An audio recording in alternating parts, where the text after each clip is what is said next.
Assalamu alaikum dear students, today I am going to interact, it is AITS paper 10, ठीक है, जिसमें आपका syllabus जो था that was optics, ray optics including optical instruments as well as wave optics. तो that means पूरा optics. Next would be your modern physics including semiconductors. तो इस पेपर में भी मुझे उतना ज्यादा कुछ लेवल जो है उतनी कुछ लगी नहीं, ठीक है, बेसिक क्वेश्चंस है। हाँ, थोड़ा सा कैलकुलेशन वाला पोर्शन है इसमें, मतलब आपको थोड़े से स्टेप्स करने पड़ते हैं to calculate the value, otherwise more और लेस फॉर्मूला बेस्ड पेपर था। तो कुछ क्वेश्चंस अच्छे थे, बहुत अच्छे क्वेश्चंस थे। चलिए बेटा इसकी इंटरेक्शन शुरू करते हैं। A concave shaving mirror has radius of curvature 35 centimeter. It is positioned so that the upright image of man's face is 2.5 centimeter times the size of the face. How far is the mirror placed? ठीक है, concave mirror है, ठीक है, यहां पे लिखा है concave mirror, तो हम कॉन्केव मिरर बनाते हैं। यहां पे कहा गया है कि इसका रेडियस ऑफ कर्वेचर है 35 सेंटीमीटर, ठीक है, फॉर्मूला बेस्ड है, बहुत अच्छा क्वेश्चन है, उतना मतलब थोड़ी सी कैलकुलेशंस करनी पड़ती है, rest formula based. It is position so that upright image of the man's face. पहले हम जानते हैं जो कॉन्केव मिरर होता है बेटा ये इन्वर्टेड इमेज बनाता है, लेकिन जो अपराइट इमेज बनाता है वो तब बनाता है जो ऑब्जेक्ट आता है जोन ऑफ नो एंट्री में, मतलब फोकस और पोल में के बीच में कहीं पे अगर आप ऑब्जेक्ट को रख दोगे तो इमेज बनती है बेटा। मैं आपको एक वर्ड याद करवा देता हूं, EVM, इरेक्ट, वर्चुअल और मैग्निफाइड। तो यहां पे वही कह रहा है कि it is position so that the upright image of man's face, ये समझ लीजिए आदमी का चेहरा, अपराइट इमेज इसकी बन रही है। इसका मतलब है कहीं ना कहीं ऑब्जेक्ट जो है, मतलब आदमी जो है, that somewhere between focus and pole, ठीक है। अब ये कह रहा है कि size of image is 2.5 times the size of face, image का साइज इतना गुना ज्यादा है। How far is the mirror from the face, मतलब आपको कहना है कि मिरर कितना दूर है, यू निकालना है। तो हम जानते हैं बेटा मैग्निफिकेशन जो ट्रांसवर्स है उसकी फॉर्मूला है I/O minus V/U F upon F minus U। ये फॉर्मूला हम यूज करते हैं बेटा मिरर्स की transverse magnification. Size of image सीधे देकर है 2.5 times the size of object. तो अगर मैं यहां पे O रखूं तो 2.5 O, क्योंकि दोनों इरेक्ट है बेटा तो प्लस और प्लस, यहां पे O और O कटेगा, it's not zero, it's times the object. अब मुझे जो चाहिए वो मुझे U चाहिए। अगर मैं ये वाला पोर्शन यूज करूं, मुझे इमेज नहीं पता कितनी दूर, I will prefer this one, F divided by F minus U। अब फोकल लेंथ कितनी है, रेडियस ऑफ कर्वेचर है 35, सो फोकल लेंथ होगी 35/2। लेकिन साथ में माइनस यूज करना ना भूलिए क्योंकि कॉन्केव मिरर है, so divided by -35 upon 2 minus U। ये बेटा आपका एग्जैक्टली सॉल्व हो जाएगा, एक ही अननोन है U। सो बेटा the moment you solve this you will come to know U is equal to 10.5 centimetre आपका मिल जाएगा। और बाय द वे मैं आपको बता दूं एक्चुअल में आंसर आपका माइनस में आएगा, और माइनस इट इज अंडरस्टूड क्यों आना चाहिए इन फ्रंट ऑफ दैट, तो बेटा आपका आंसर आएगा -10.5, क्योंकि यहां पे प्लस माइनस नहीं है तो झगड़ा खत्म, 10.5 इसका आंसर आ जाएगा इसको सॉल्व करने के बाद। That's it.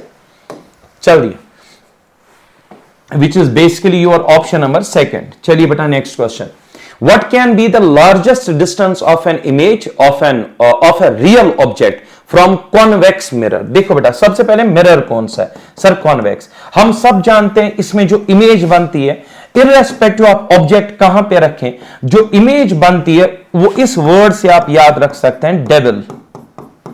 डिमिनिश्ड होती है, इरेक्ट होती है, वर्चुअल होती है, ठीक है। आई मतलब इमेज, एल का कोई मतलब नहीं है, ये चार वर्ड्स याद रखिए।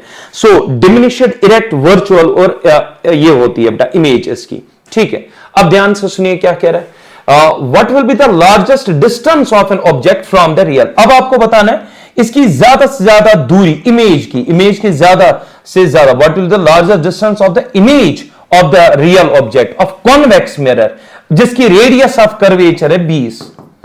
एक बात हम जानते हैं, जो ये इमेज बनती है डिमिनिश्ड होती है, इरेक्ट, वर्चुअल, और साथ में ये इमेज बनती है somewhere between pole and focus. The image gets formed somewhere between pole and focus. और हम जानते हैं कम से कम जो ये मिरर से दूर हो सकती है वो 0 हो गया, क्योंकि सब कुछ यहां से मेजर होगा। अगर यहीं पे बनेगी 0, ज्यादा से ज्यादा अगर ये फोकस पे बने तो ये फोकल लेंथ, रेडियस है बेटा 20, तो बेटा फोकल लेंथ 10 हुआ, इसका आंसर आएगा 10। ज्यादा से ज्यादा डिस्टेंस इसका 10 आएगा। Refraction of light from ear to glass and from ear to water are shown in figure this and this.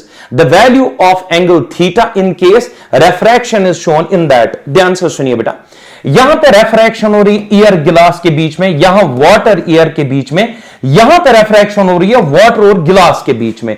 तो यहां पे ये वैल्यू निकालना है थीटा। इन दो में देकर है हर कोई एंगल, और यहां पे निकालना है इस रेफ्रैक्शन में थीटा। देखिए सिंपल चीज में बताऊं, अगर मैं यहां पे निकालूं, जैसे मैं निकालूं म्यू ईयर बाई म्यू गिलास, म्यू ईयर बाई म्यू गिलास, तो किसके बराबर आएगा? सिनर्स लॉ के हिसाब से इनवर्सली प्रोपोर्शनल टू थीटा। जब मैं ईयर बाई गिलास करता हूं तो मैं लिखूंगा साइन ऑफ ईयर बाई गिलास है, ये याद रखें। तो ईयर का आ जाएगा नीचे, यानी साइन ऑफ 60 आ जाएगा नीचे, और ऊपर आ जाएगा बेटा साइन ऑफ 35। ये मैंने किया ईयर बाई गिलास। इसमें अगर मैं रेफ्रैक्टिव इंडेक्स का रेशियो लेता हूं water by year, water by year अगर मैं यहां पे करता हूं वाटर बाई ईयर, तो आप जानते हैं साइन का इनवर्स आएगा साइन डिवाइड बाई साइन। अब ध्यान से देखिए वाटर का कितना है, वाटर के अंदर है 41, तो यहां पे आएगा 41 और ईयर के अंदर है 60, तो ऐसे में लिखूंगा। मैं कुछ नहीं कर रहा हूं, मैं सिनर्स लॉ लिख रहा हूं, इस रे के लिए, इसके लिए, और अब इसके लिए लिखूंगा। अब इसके लिए अगर मैं लिखूंगा मुझे मिलेगा वाटर बाई गिलास। मैं अगर ऐसे लिखूं वाटर बाई गिलास म्यू डब्ल्यू बाई, और वो आ जाएगा बेटा वाटर बाई गिलास के लिए पहले लिखूं साइन, और यहां भी साइन, वाटर का नीचे जाएगा मतलब 41 नीचे जाएगा, और गिलास का ऊपर आएगा जो कि थीटा है। थीटा निकालना है। देखिए थीटा निकालने के लिए, ये वाला सॉल्व करने के लिए आपको कम से कम इतना पता होना चाहिए। यह हमें अभी पता नहीं, लेकिन मिल सकता है। कैसे? इन दो इक्वेशंस को अगर मैं सिंपली डिवाइड कर दूं, दिस डिवाइडेड बाय दिस या दिस डिवाइडेड बाय दिस, इनमें होगा क्या डिवाइड करने से? डिवाइड अगर नहीं आता है मल्टीप्लाई कर दीजिए, आपका क्या होगा? ईयर वाला कट जाएगा। ये बड़ी बात है। तो एक काम करिए, मल्टीप्लाई दिस बाय दिस, तो क्या आ जाएगा? Mu W divided by mu year. इसको मल्टीप्लाई कराओ, इस इक्वेशन को इससे मल्टीप्लाई कराओ, म्यू ईयर बाई म्यू गिलास, तो इससे होगा ये कटेगा, म्यू डब्ल्यू बाई म्यू गिलास आ जाएगा, म्यू डब्ल्यू बाई म्यू गिलास। तो मुझे कैसे मिला म्यू डब्ल्यू बाई म्यू गिलास? जब ने इन दो इक्वेशंस को मल्टीप्लाई किया, मतलब इन दो को मल्टीप्लाई करना पड़ेगा, तब मिलेगा mu W by mu G. तो mu W by mu G का वैल्यू है इन दो का मल्टीप्लीकेशन। तो मैं इसको लिख सकता हूं फिर ये वाली चीज इन दो के प्रोडक्ट के बराबर, यानी sine of 35 divide by sine of 60 multiplied by sine of 60 divided by sine of 41। ठीक, ये वाला वैल्यू इन दो इक्वेशंस को मल्टीप्लाई करने के बाद इनका ये वाला मल्टीप्लाइड इन दो का राइट हैंड साइड, तो बेटा ये मैंने किया यहां पे। अब देखा जाए तो साइन 60 कट रहा है, ठीक है, और क्या कट रहा है? Sine of 41 sine of 45 cut रहा है। यहां पे साइन थीटा साइन 35 के बराबर, साइन कटे, theta is equal to 35। By the way मैं आपको बता दूं, ये कहना कि साइन कैंसिल होगा, एक्चुअली ये थोड़ा सा आप कह सकते हो एथिक्स नहीं है, मैथमेटिक्स की एथिक्स नहीं है कि हम साइन थीटा को कट करें। ये दिमाग में करना होता है कि साइन और साइन जो बेटा दो साइड से हो, तो हम जो है कैंसिल कर देते हैं, actually sine inverse of sine. But फिलहाल आपके हिसाब से ये किया जा सकता है। तो theta is equal 35 degrees, which is option number 2। चलिए नेक्स्ट क्वेश्चन पे चलते हैं। A vessel of depth x is half filled। देखिए एक वेसल है जिसको आधा भरा, ऑफ डेप्थ, टोटल डेप्थ है इसकी x, इसको आधा भरा गया, आधा मतलब x/2 भरा गया, किससे? ऑफ मटीरियल ऑयल से, जिसका रेफ्रैक्टिव इंडेक्स μ1 है, and the other half is filled with water, और दूसरा जो वाटर से जिसका μ2 है। The apparent depth of the vessel, मान लीजिए ये इसका बॉटम है और आप यहां से इसको जाके देख रहे हो, आपको बताना है इसकी इस बॉटम की इमेज कहां नजर आएगी।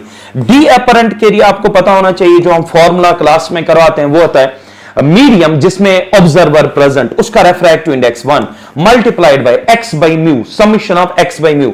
यहां से यहां तक जो डिस्टेंस है दैट्स x/2, और म्यू जो है वो है μ1। इसी तरीके से यहां पे लिख दीजिएगा x/2, यानी x अपॉन म्यू और नीचे आएगा μ2। ये इसका बेटा ब्यूटीफुल सा आंसर है। अब कॉमन देखिए क्या निकाला जा सकता है, x कॉमन निकाला जा सकता है, 2 भी कॉमन आएगा, x/2 कॉमन, यहां पे बचेगा 1/μ1 प्लस 1/μ2, ऐड और नीचे मल्टीप्लाई, यानी μ1 प्लस μ2 अपॉन μ1 इंटू μ2। जो ऑप्शन ये हो x/2 μ1 plus μ2 divide by μ1 into μ2, वही आंसर, ऑप्शन नंबर 2 करेक्ट। तो यहां पे फॉर्मूला क्या मैं अप्लाई करता हूं, मैं ये क्लास में बताता हूं बच्चों को, हमें शॉर्टकट अप्लाई करते हैं, सो अभी टाइम नहीं उतना। 3 immiscible liquids of densities D1 greater than D2 D3 and refractive index ये दे are poured in beaker। सबसे पहली बात है, अगर आप बीकर में 3 लिक्विड्स डालते हो जिनमें डेंसिटीज ये रेशियो है, तो कॉमन सेंस है सबसे पहले नीचे आएगा D1 वाला लिक्विड, फिर आएगा D2, फिर आएगा D3, क्योंकि ज्यादा डेंस नीचे बैठेगा। रेफ्रैक्टिव इंडेक्स μ1 μ2 μ3, इतना आया समझ। The height of each liquid is h/3, तो हर एक लिक्विड की हाइट है बेटा h/3 h/3 h/3, हर एक लिक्विड कॉलम की हाइट है h/3, यहां तो कोई दिक्कत नहीं है।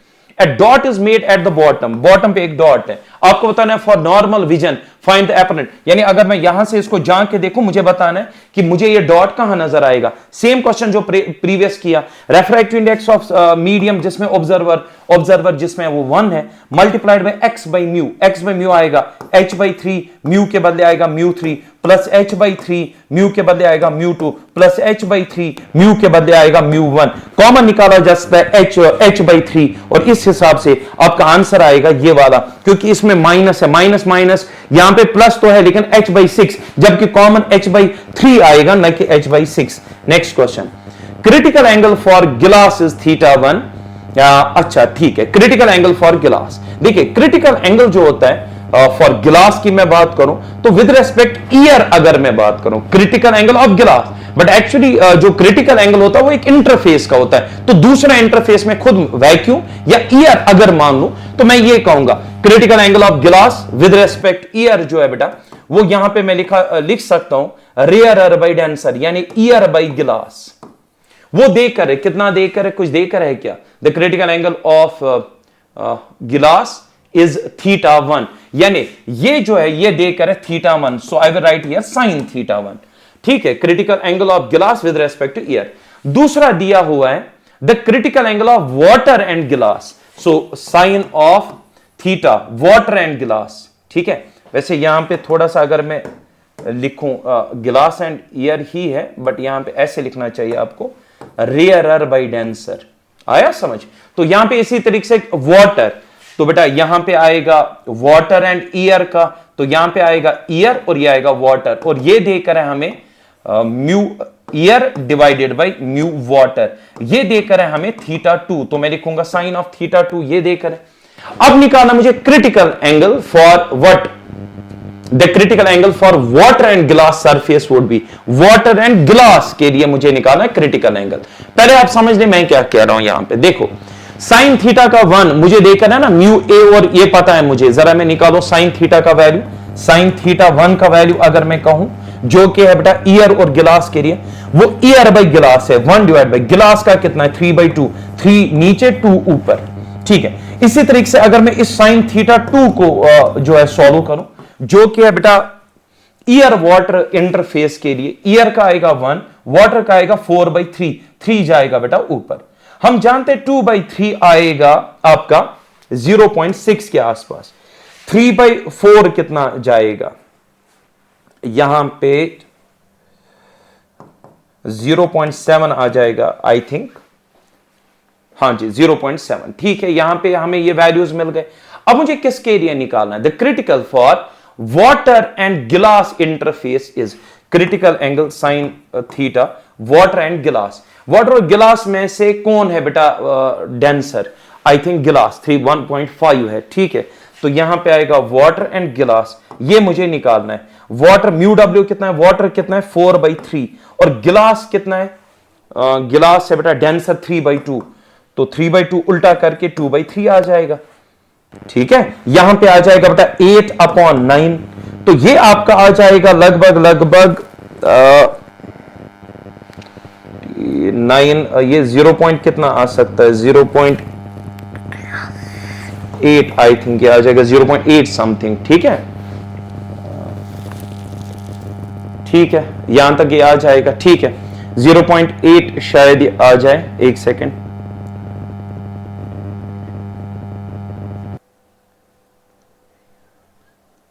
हाँ जी मुझे लगता है 0.8 आ जाएगा, ठीक है। अभी कह रहे थे critical angle for water this, आपको बताना है ये वाला जो एंगल है कौन सा वाला, ये जो क्रिटिकल एंगल फॉर वाटर गिलास इंटरफेयर वो क्या है, मतलब आपको बताना इसका जो वैल्यू है वो इनके कंपैरिजन में किससे ज्यादा और किससे कम है। मुझे बताओ 0.8 2 से तो ज्यादा है, ग्रेटर देन 2, 2 कितना आ रहा है 0.7, ग्रेटर देन 2। अब आप लोगे लेस देन 1, गलत बात है, लेस देन 1 नहीं है बेटा, उससे भी ज्यादा है, लेस देन θ2 ये भी गलत है, बिटवीन θ2 नहीं, गलत, ये तो सबसे ज्यादा है, तो बेटा I think it is greater than θ2, option number 3 is correct. In the given figure, the radius of curvature of the curved surface for both the plano convex and plano concave is 10 centimeters. ठीक है, the radius of curvature, इसका radius of curvature 10 centimetre, इसका भी radius of curvature 10 centimetre. अब ये क्या कह रहे हैं, location of the final image after all refraction is through the lenses from plano concave lens is, देखो सबसे पहली बात लाइट आ रही है पहले प्लेनो कॉन्वेक्स पे, वो बनाएगा इमेज, आप समझ रहे हो, वो बनाएगा, वो इमेज काम करेगी ऑब्जेक्ट इसके लिए, फिर बेटा फाइनल इमेज बनेगी। अब आप बोलोगे सर जो आप बोल रहे हो कि ये जो इमेज बनाएगा वो इसके लिए क्यों ऑब्जेक्ट का काम करेगा, देखो जो रेज यहां पे आएंगे वो यहां तक कभी नहीं पहुंचेंगे, इंसिडेंट रेज ऑब्जेक्ट से आती हैं, तो दैट मींस जो आ रही है वो ऑब्जेक्ट इसके लिए, वो ऑब्जेक्ट की ये इमेज बना देगा, फिर वो इमेज उसके लिए बेटा ऑब्जेक्ट का काम करके फिर उसकी इमेज बनेगी, that will the final image, और वही हमें निकालें कैसे, बहुत आसान है, सबसे पहले फोकल लेंथ निकालें, क्योंकि आपको पता है लेंस में फॉर्मूला लगती है इमेज ऑब्जेक्ट डिस्टेंस को जो रिलेट करती है 1/f is equal to 1/v minus 1/u, ये फॉर्मूला लगती है, तो जाहिर सी बात है आपको फोकल लेंथ चाहिए होगी, मैं इसकी और इसकी निकाल के देता हूं। Focal length of plano convex होती है बेटा plus r by mu l m minus 1, m होता है बेटा सराउंडिंग मीडियम का refractive index, radius of curvature देकर है 10 डिवाइडेड बाई इसका रेफ्रैक्टिव इंडेक्स 1, दैट मींस 1.5 मतलब 3/2 माइनस 1, यहां पे मैं सॉल्व करूं तो ये 1/2 आ जाएगा जो कि 20 आ जाएगा, 20 सेंटीमीटर आएगा बेटा इसका ये, क्योंकि इसका भी रेडियस ऑफ कर्वेचर यही है, और लेकिन ये प्लेनो कॉनकेव है तो इसका -20 आएगा, तो दूसरे का जो फोकल लेंथ आएगा प्लेनो कॉनकेव का f डैश में बता दूं वो -20 सेंटीमीटर आएगा। अब आप ध्यान से सुने, सर ऑब्जेक्ट कहां है बेटा, इन्फिनिटी पे, अगर ऑब्जेक्ट इन्फिनिटी पे, इमेज कहां बनेगी, फोकस पे, तो हम सब जानते हैं लेंस में if the object is an infinity the image would be formed at the focus, so पहली बात है ये अपनी इमेज बनाएगा फोकस पे, इसका फोकस कितना दूर है सर 20, इसका मतलब है इसकी इमेज बनेगी यहां से पीछे 20 सेंटीमीटर, यहां पे कहीं पे बनेगी इमेज, अगर यहां कहीं भी ये बनेगी, यहां से यहां तक तो 20 है, यहां से यहां तक 10 है, तो बेटा वो इससे कितना पीछे बनी सर 10 सेंटीमीटर, इसका मतलब ये हुआ इसने जो इमेज बनाई आई डैश वो अब काम करेगी इसके लिए ऑब्जेक्ट, और उसके लिए जो u मैं लूंगा वो 10 लूंगा, sir shall we take it +10 और -10, इंसिडेंट रे की डायरेक्शन में अगर आप मेजर करो तो प्लस, ऑब्वियसली u इज +10, तो आइए बेटा अब हम अप्लाई करेंगे कॉनकेव के लिए formula 1/f is equal to 1/v minus 1/u, संभल के, फोकल लेंथ उसकी माइनस डाल दी है क्योंकि वो कॉनकेव है, सो 1 क्या है फोकल लेंथ उसकी -20, 1/v इमेज मुझे निकालनी है, कहां पे बनाएगा -1/u, u उसके लिए बेटा +10 है, तो यहां पे +10, तो ये तो फॉर्मूला का माइनस है, +10 मैंने डाला, यहां पे ले जाओगे +1/10 बनेगा, 1/v is equal to 1/10 minus 1/20, यहां पे देखो 20 में से 10 जाएंगे, 10 बचेंगे और 200, तो बेटा उल्टा करके 20 आ जाएगा, so answer is 20, quite obvious, बहुत simple question, 20 centimetre, option number 2 correct. Two lenses of power देकर है P1 10 डायोप्टर और P2 देकर है बेटा -5 डायोप्टर, डायोप्टर होता है बेटा मीटर इनवर्स, याद रखें मीटर, सेंटीमीटर नहीं, इनको कांटेक्ट में रखा हमने, मतलब अक्षु कॉन्वेक्स अक्षु कॉनकेव, तो ऐसे दो है और इनको हमने कांटेक्ट में रखा। Where should an object be held from the lens so as to obtain a virtual image of magnification 2, object को कहां पे इस कॉम्बिनेशन के सामने रखा जाए ताकि बेटा मैग्निफिकेशन 2 मतलब इमेज का साइज 2 गुना हो ऑब्जेक्ट के साइज से, सिंपल एज इट इज। देखो क्योंकि एक नहीं है दो है, तो बेटा अगर एक होता तो मैं तो यूज करता 1/f is equal to 1/b, MT वाली फॉर्मूला यूज करता, मैग्निफिकेशन वाली। लेंस में जो मैग्निफिकेशन फॉर्मूला होती है वो होती है I/O माइनस V/U, जो जब आप देखते हो वो बेटा कॉनकेव मिरर में होता है, या सॉरी स्फेरिकल मिरर्स में होता है। यहां पे V/U है, F अपॉन F वहां पे माइनस होता है, यहां पे प्लस होता है, ये लेंस में फॉर्मूला है। अब मुझे बताया गया image is 2 times of that of object, वो तो सही है, but problem is that F is the focal length, एक नहीं यहां पे दो है, तो क्यों ना मैं F इफेक्टिव यहां पे यूज कर लूं। So I will find F effective. अब देखो बेटा, powers are always added. So P effective is equal to P1 plus P2.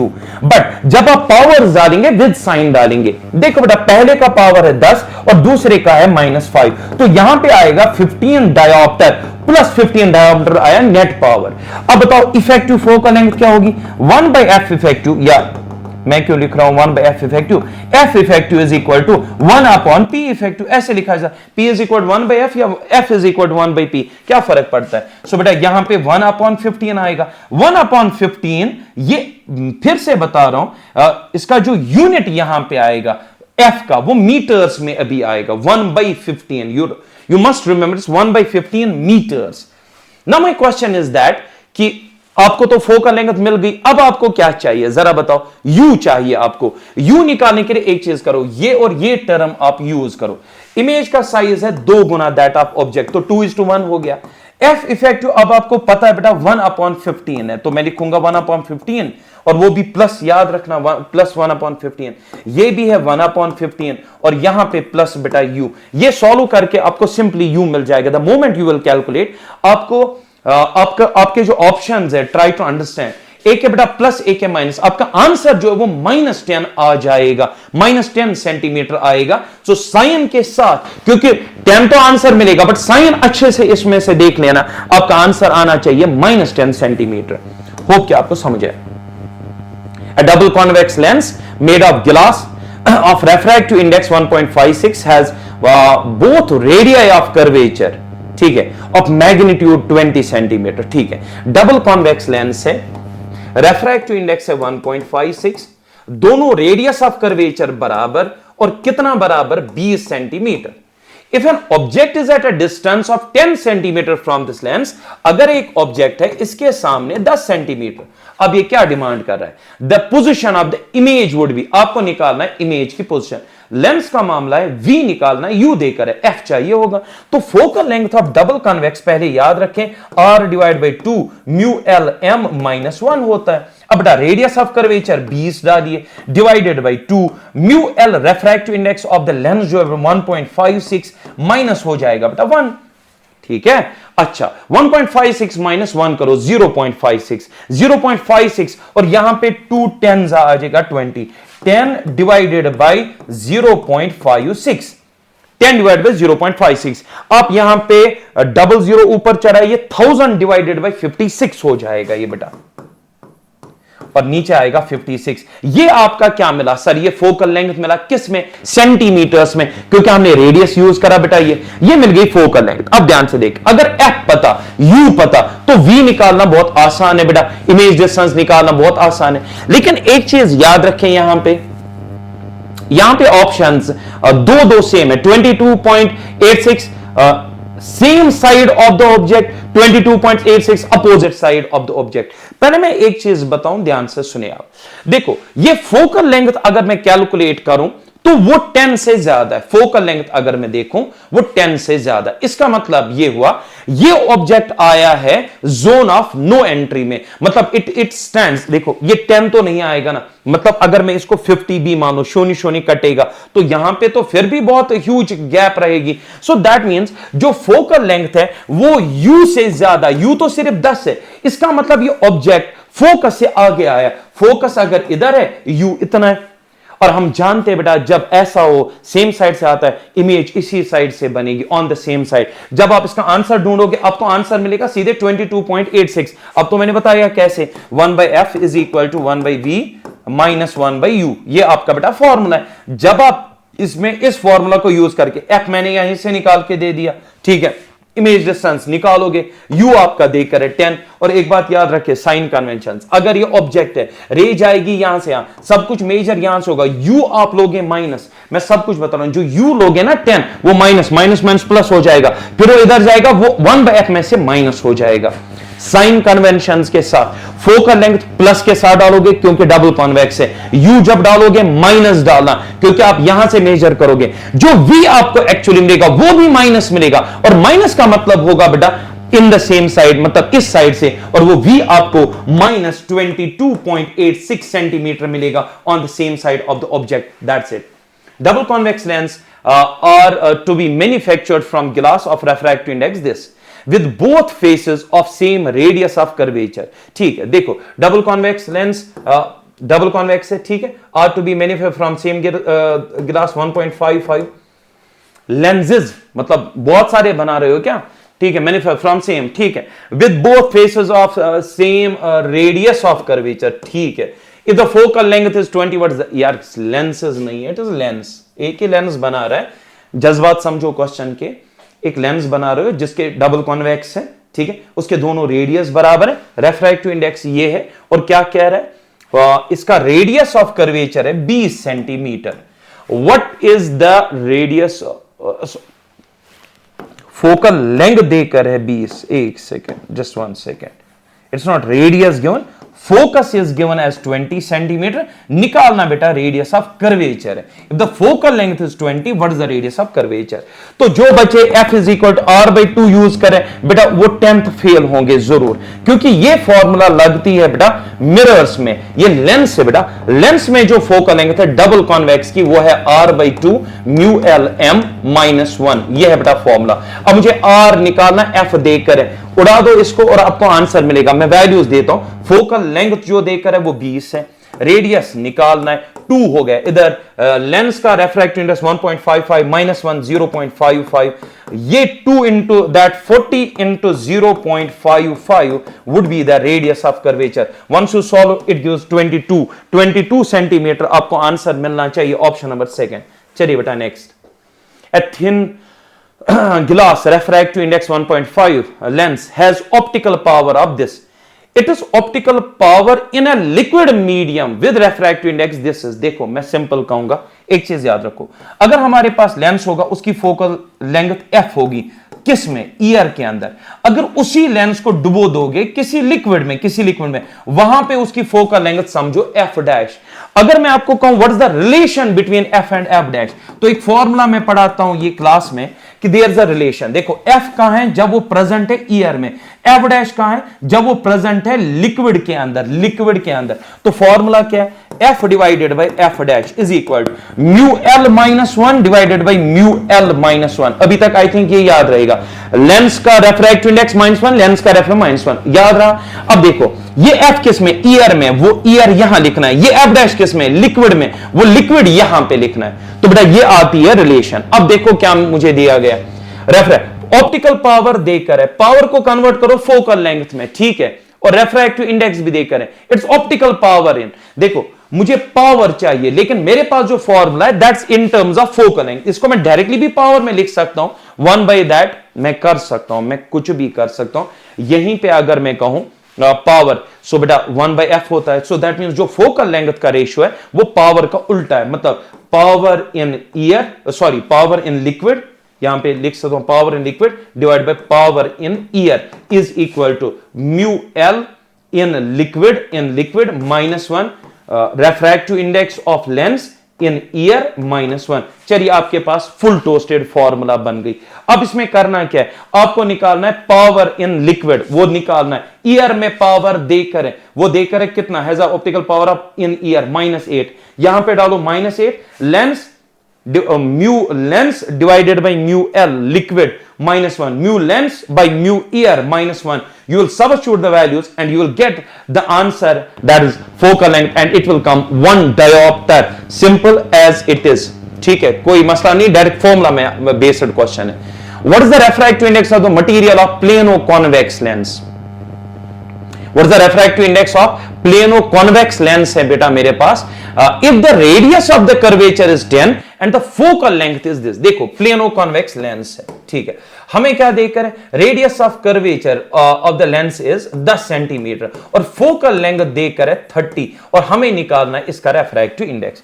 Plano convex का होता है R divided by mu L minus 1, mu L M होता है मीडियम, 10 बार बता चुका हूं। फोकल लेंथ 30 देकर है, रेडियस हमें रेडियस दिया है 10, रेडियस दिया है 10, रेफ्रैक्टिव इंडेक्स ऑफ लेंस निकालना है हमें। What is the refractive index of the lens? Mu L, year का डिवाइडेड बाई ईयर वो तो 1 है -1, ये आएगा बेटा 0 0 कटेगा 1/3 आएगा, कौन? म्यू L -1 आ जाएगा 1/3। आपको म्यू L चाहिए, 1 उधर जाएगा प्लस हो जाएगा, 1/3 + 1 आएगा बेटा 4/3। सिंपल सी बात है, 4/3 is the answer. Mu L चाहिए 1/3 + 1 आ जाएगा 4/3। ये लो बेटा, ये आ गया डायरेक्ट फॉर्मूला से based question, option number 4। Next, a mark placed on the surface of sphere is viewed through a glass from the position directly opposite। एक सेकंड सर, गिलास sphere, ठीक, एक गिलास स्फीयर है, इस गिलास स्फीयर के ऊपर मैं क्या करूं, एक सेकंड में गिलास स्फीयर बना देता हूं। दिस द गिलास स्फीयर, इस गिलास स्फीयर के ऊपर आपने एक डॉट बना दिया और अपोजिट साइड से इसको आप देख रहे हो, ठीक है। अब क्या कह रहा है ये? मार्क ऑन द गिलास सरफेस ऑफ द गिलास sphere is viewed through the glass from a position directly opposite if the diameter of the glass sphere is 10 centimeter। बच्चे जो diameter है वो है 10 centimeter, यहां तक सब सही है। refractive index of the glass is 3/2, 1.5 है। the position of the image will be, आपको निकालें position of image। देखो आपको पता है बेटा ये जो डॉट है ये ऑब्जेक्ट का काम करेगा और यहां से रे उठेगी मुझ तक पहुंचेगी, बट जब वो रे उठेगी उसको गिलास से बाहर आना और जो इंटरफेस है वो कर्व्ड है। कर्व्ड इंटरफेस के लिए हम अप्लाई करते हैं formula n2 - n1 is equal to n2 - n1 v u and r। ये बनती है बेटा हमारी फॉर्मूला। n2 जहां इसको जाना है इस रे को, उसका रेफ्रैक्टिव इंडेक्स 1 है। इमेज डिस्टेंस मुझे निकालनी है माइनस n1 जहां पे रे है उसका रेफ्रैक्टिव इंडेक्स 3/2 और बेटा ऑब्जेक्ट डिस्टेंस, बेटा क्योंकि ये इंटरफेस है यहां से मेजर होगी ऑब्जेक्ट डिस्टेंस वो 10 है लेकिन -10 क्योंकि आप रे के अपोजिट में आ रहे हो तो माइनस इधर हो जाएगा और ये 10 से मल्टीप्लाई करो 2 को, वो बन जाएगा 20 is equal to n2 1 - 3/2 divided by r। R क्या है? रेडियस ऑफ वो देकर भाई तो निकालना क्या बेटा? अच्छा, position of image, radius of curvature कितना हुआ? डायामीटर हुआ 10 तो ये तो 5 हुआ, लेकिन 5 क्या प्लस या -5? -5, इट इज -5 क्योंकि यहां से मेजर होगा सेंटर तक डिस्टेंस -5। सब कुछ अगर सही है तो यहां पे लिखा जा सकता है 3/2 1 - 3/2 1/2 आएगा, 1/10 आएगा, माइनस माइनस कट जाएगा बेटा 1/10। ये 3/20 इधर आएगा -3/20 हो जाएगा। रेशनलाइजेशन अगर करूं तो ऐसे हो जाएगा 1/v, यहां पे आ जाएगा 1/20 कॉमन निकलेगा 3 - 2 यहां पे 1 डिवाइडेड बाई 20 आएगा लेकिन -1/20 तो v आ गया -20 सेंटीमीटर। होप कि ऐसा ऑप्शन हो जी, option number first is correct. समझ में आई बात? ठीक है, next question. The angle of minimum deviation for prism, ठीक, देखो angle of minimum deviation from prism of angle π/3 is π/6। क्या मुसीबत है यार, ऐसे कौन लिखता है? एंगल ऑफ प्रिज्म जो है ना बेटा, एंगल ऑफ प्रिज्म वो π/3 है, पहले ये समझो। Angle of minimum deviation from prism of angle π/3 यानी एंगल ऑफ प्रिज्म है π/3 इज π/6 तो बेटा मिनिमम डिविएशन देकर है π/6। इतना आया समझ? एंगल ऑफ प्रिज्म इतना देकर है। If the velocity of light in vacuum is this then the velocity of light in the material of the prism.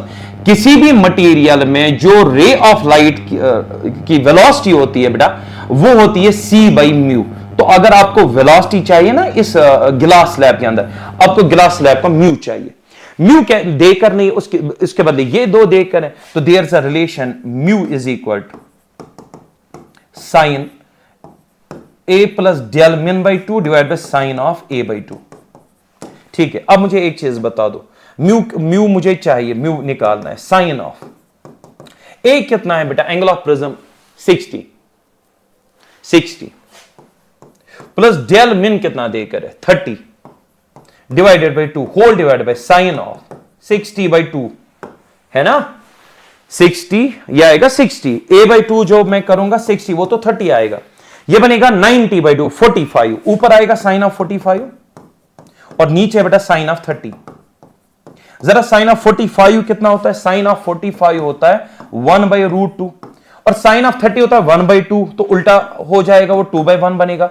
2/√2 होता है बेटा √2, 2/√2 होता है कितना? √2। तो म्यू मिल गया, म्यू मिल गया √2। अगर म्यू मिल गया तो बेटा सी हुआ 3 और इसको डिवाइड कर दो √2 से इंटू 10⁸8।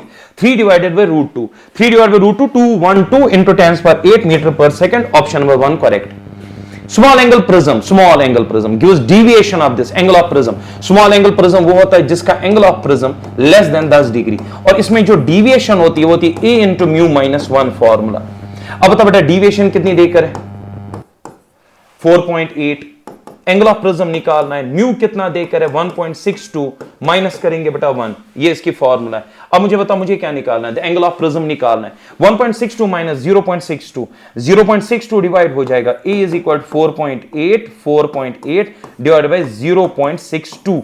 तो अगर मैं डेसिमल कट करूं तो बेटा यहां पे 480 डिवाइडेड बाय 62 हो जाएगा, 480 डिवाइडेड बाय 62 हो जाएगा। ठीक है, तो ये बनेगा 480 डिवाइड बाय 62 करोगे तो मुझे लगता है 7.74 जैसा कुछ मिलेगा। Option number 4 is correct. अच्छा, a ray of light is incident at 60 degree on one face of the prism of angle 30 and emergent ray makes 30 degrees। एक सेकेंड, ये प्रिज्म है। A ray of light is incident at angle 60, ठीक है। यहां पे जो angle ray of light is incident at 60 on one of the face, यहां पे 60 बना one of the face पे of the prism of angle, यानी एंगल ऑफ प्रिज्म है 30 and the emergent ray makes an angle 30 with the incident ray। ओ देखो बेटा यहां पे क्या मसला है, रे गई अंदर, यहां पे मैंने नॉर्मल ड्रा की, समझो ये इमर्जेंट रे। पहले क्वेश्चन को समझो, इमर्जेंट रे इंसिडेंट रे के साथ एंगल बना रहा है एंड इमर्जेंट रे makes an angle of 30 with the incident ray. Emergent incident के साथ, इंसिडेंट का पाथ ये, इमर्जेंट का ये, सो ये नेट डिविएशन असल में देकर है जो कि 30 degrees. Refractive index of the prism निकालना है, हमें म्यू चाहिए। इतनी आय बात समझ, देखो कैसे सॉल्व करें। हमें चाहिए refractive index of the prism, ठीक है। नेट डिविएशन देकर ए देकर, जरा बेटा आपको पता होना चाहिए नेट डिविएशन जो होता है I1 प्लस I2, ये होता है I1, ये होता है बेटा यहां जो एंगल बना इमर्जेंट का वो होता है I2, I1 plus I2 minus ए। अब जरा बताओ नेट डिविएशन यहां पे कितनी हो गई है? सब 30 हो गई है। I1 का वैल्यू 60 है, I2 का वैल्यू मुझे पता नहीं है, वो निकालूंगा मैं। एंगल ऑफ प्रिज्म है बेटा 30, 60 में से 30 गए वो 30 इधर लाओ तो 0 बचेगा। सो I2 इज इक्वल टू 0। इसका मतलब क्या हुआ, जो ये वाला रे है बेटा ये नॉर्मल के साथ 0 एंगल बना रही है। 0 कैसे बना सकती है जरा मुझे बताओ, how it will make the 0? तो वो इस तरीके से मुमकिन है, अगर I2 0 है वो इस तरीके से मुमकिन है कि जब ये रे अंदर गई है, अगर मैं इस सरफेस को नॉर्मल ड्रा करूं तो ये रे जब अंदर गई है ये अलोंग द नॉर्मल आई है, तब जाकर एंगल बेटा अंदर भी 0 और बाहर भी 0 बनेगा जब ये नॉर्मली आएगी। अगर ये नॉर्मली आएगी तो ये एंगल कितना? 90। एंगल ऑफ प्रिज्म कितना है? 30। एक सेकंड मैं देख लूं how much is the angle of prism. हाँ 30 है, और यहां पे समझ में आया क्योंकि I2 बना 0 तो ये रे नॉर्मली आई है, ये एंगल 90, ऊपर 30। अगर ऊपर 30 है ये 90 है, ये ट्राइंगल देख रहे हो तो ये एंगल 60 है। नॉर्मल अगर मैं यहां पे ड्रा करूं, ये एंगल वहीं से देकर था 60, एंगल ऑफ इंसिडेंस ये वाला दिया था 60।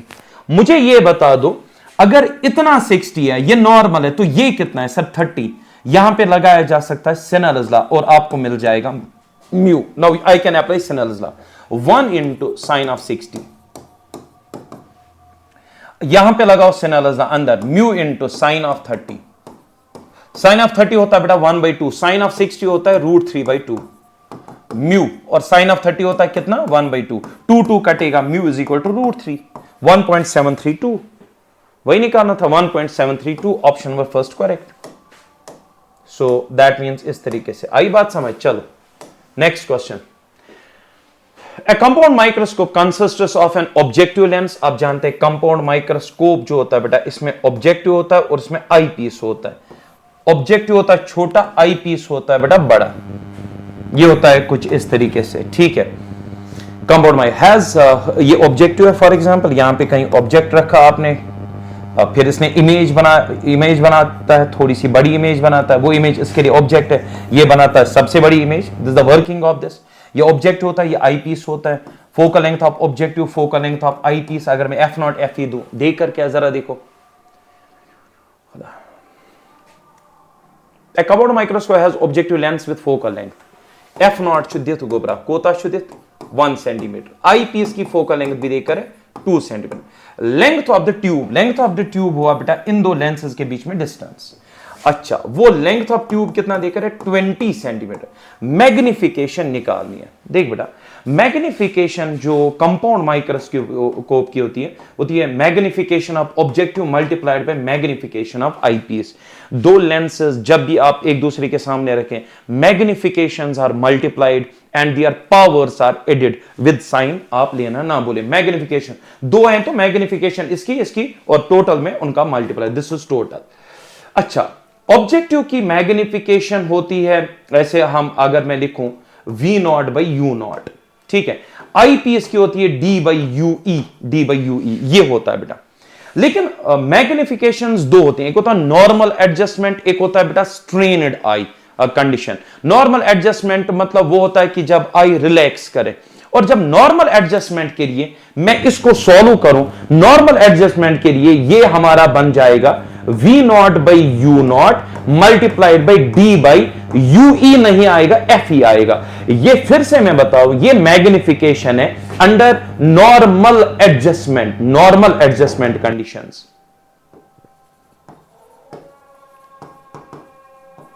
फिर से बताओ, मैग्निफिकेशन अगर ना दे करो तो ये चीज मान ले, नॉर्मल एडजस्टमेंट और एम नॉर्मल एडजस्टमेंट, रिलैक्स्ड आई कंडीशन जिसको कहते हैं, ये फॉर्मूला बनती है।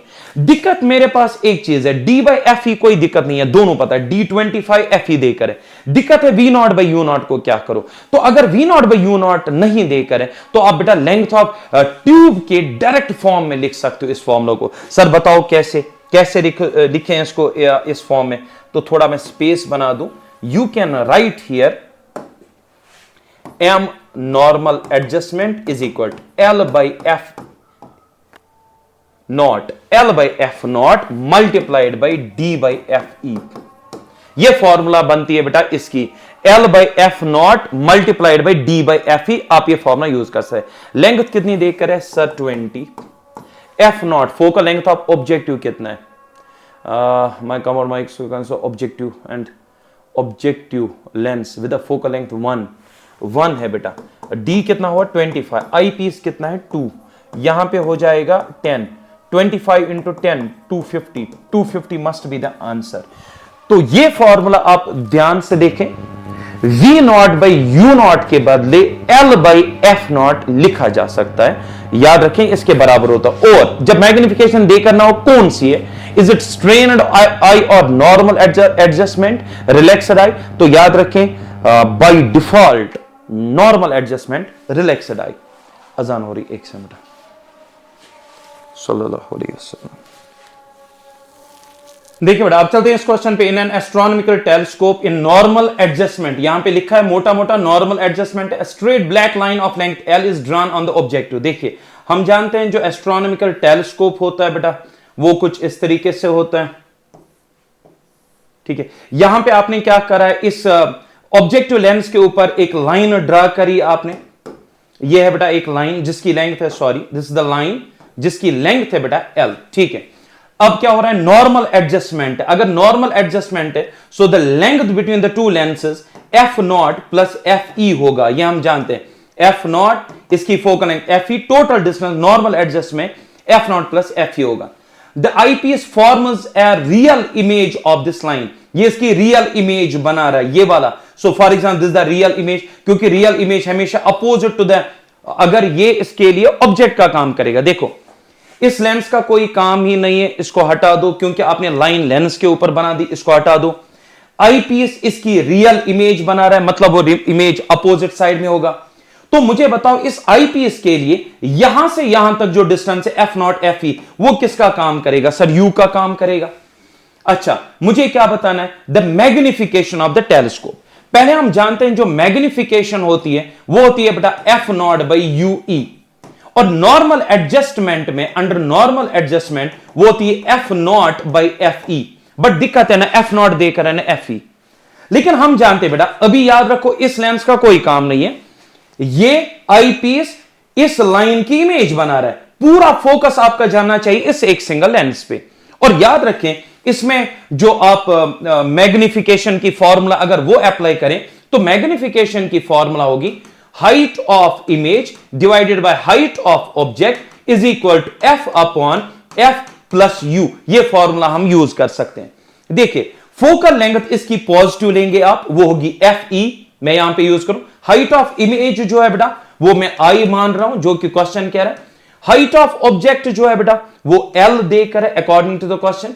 अच्छा, फोकल लेंथ आईपीएस की plus focal length of IPS plus, लेकिन यू कितना डालोगे वो मसला है। देखो, इंसिडेंट रे जाएगी यहां से यहां की तरफ, लेकिन जो मेजर होगा वो तो यहां से होगा। ये लाइन इस लेंस के लिए क्या काम कर रहा है? ऑब्जेक्ट कितना दूर है? F not plus F E, लेकिन आपको माइनस लिखना पड़ेगा क्योंकि अगेंस्ट जा रहे हो। माइनस एफ, क्या यहां पे लिखना पड़ेगा हमें?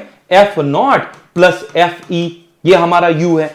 इसको थोड़ा सॉल्व करेंगे, देखते हैं क्या मिलेगा। I will make some space here, यहां पे मैं थोड़ी स्पेस अब बना दूं। होप कि आपको ये डायग्राम समझ में आ गई हो। ठीक है, चलिए आई, लेकिन और एक और चीज, आई और एल डालना पड़ेगा विद साइन। इमेज कैसी बनी थी? क्योंकि रियल बनी थी नीचे की तरफ, तो बेटा जो आई है वो माइनस है, एल अबो द प्रिंसिपल, ये बेटा प्लस है। साइन कन्वेंशन के साथ सब कुछ जाएगा यहां पे। चलो, अब मुझे बताओ, I डिवाइडेड बाई एल आपका बनेगा यहां पे F E divided by F E minus F not, और यहां पे माइनस एफ ई, माइनस यहां पे एफ ई आ जाएगा। बात सही है?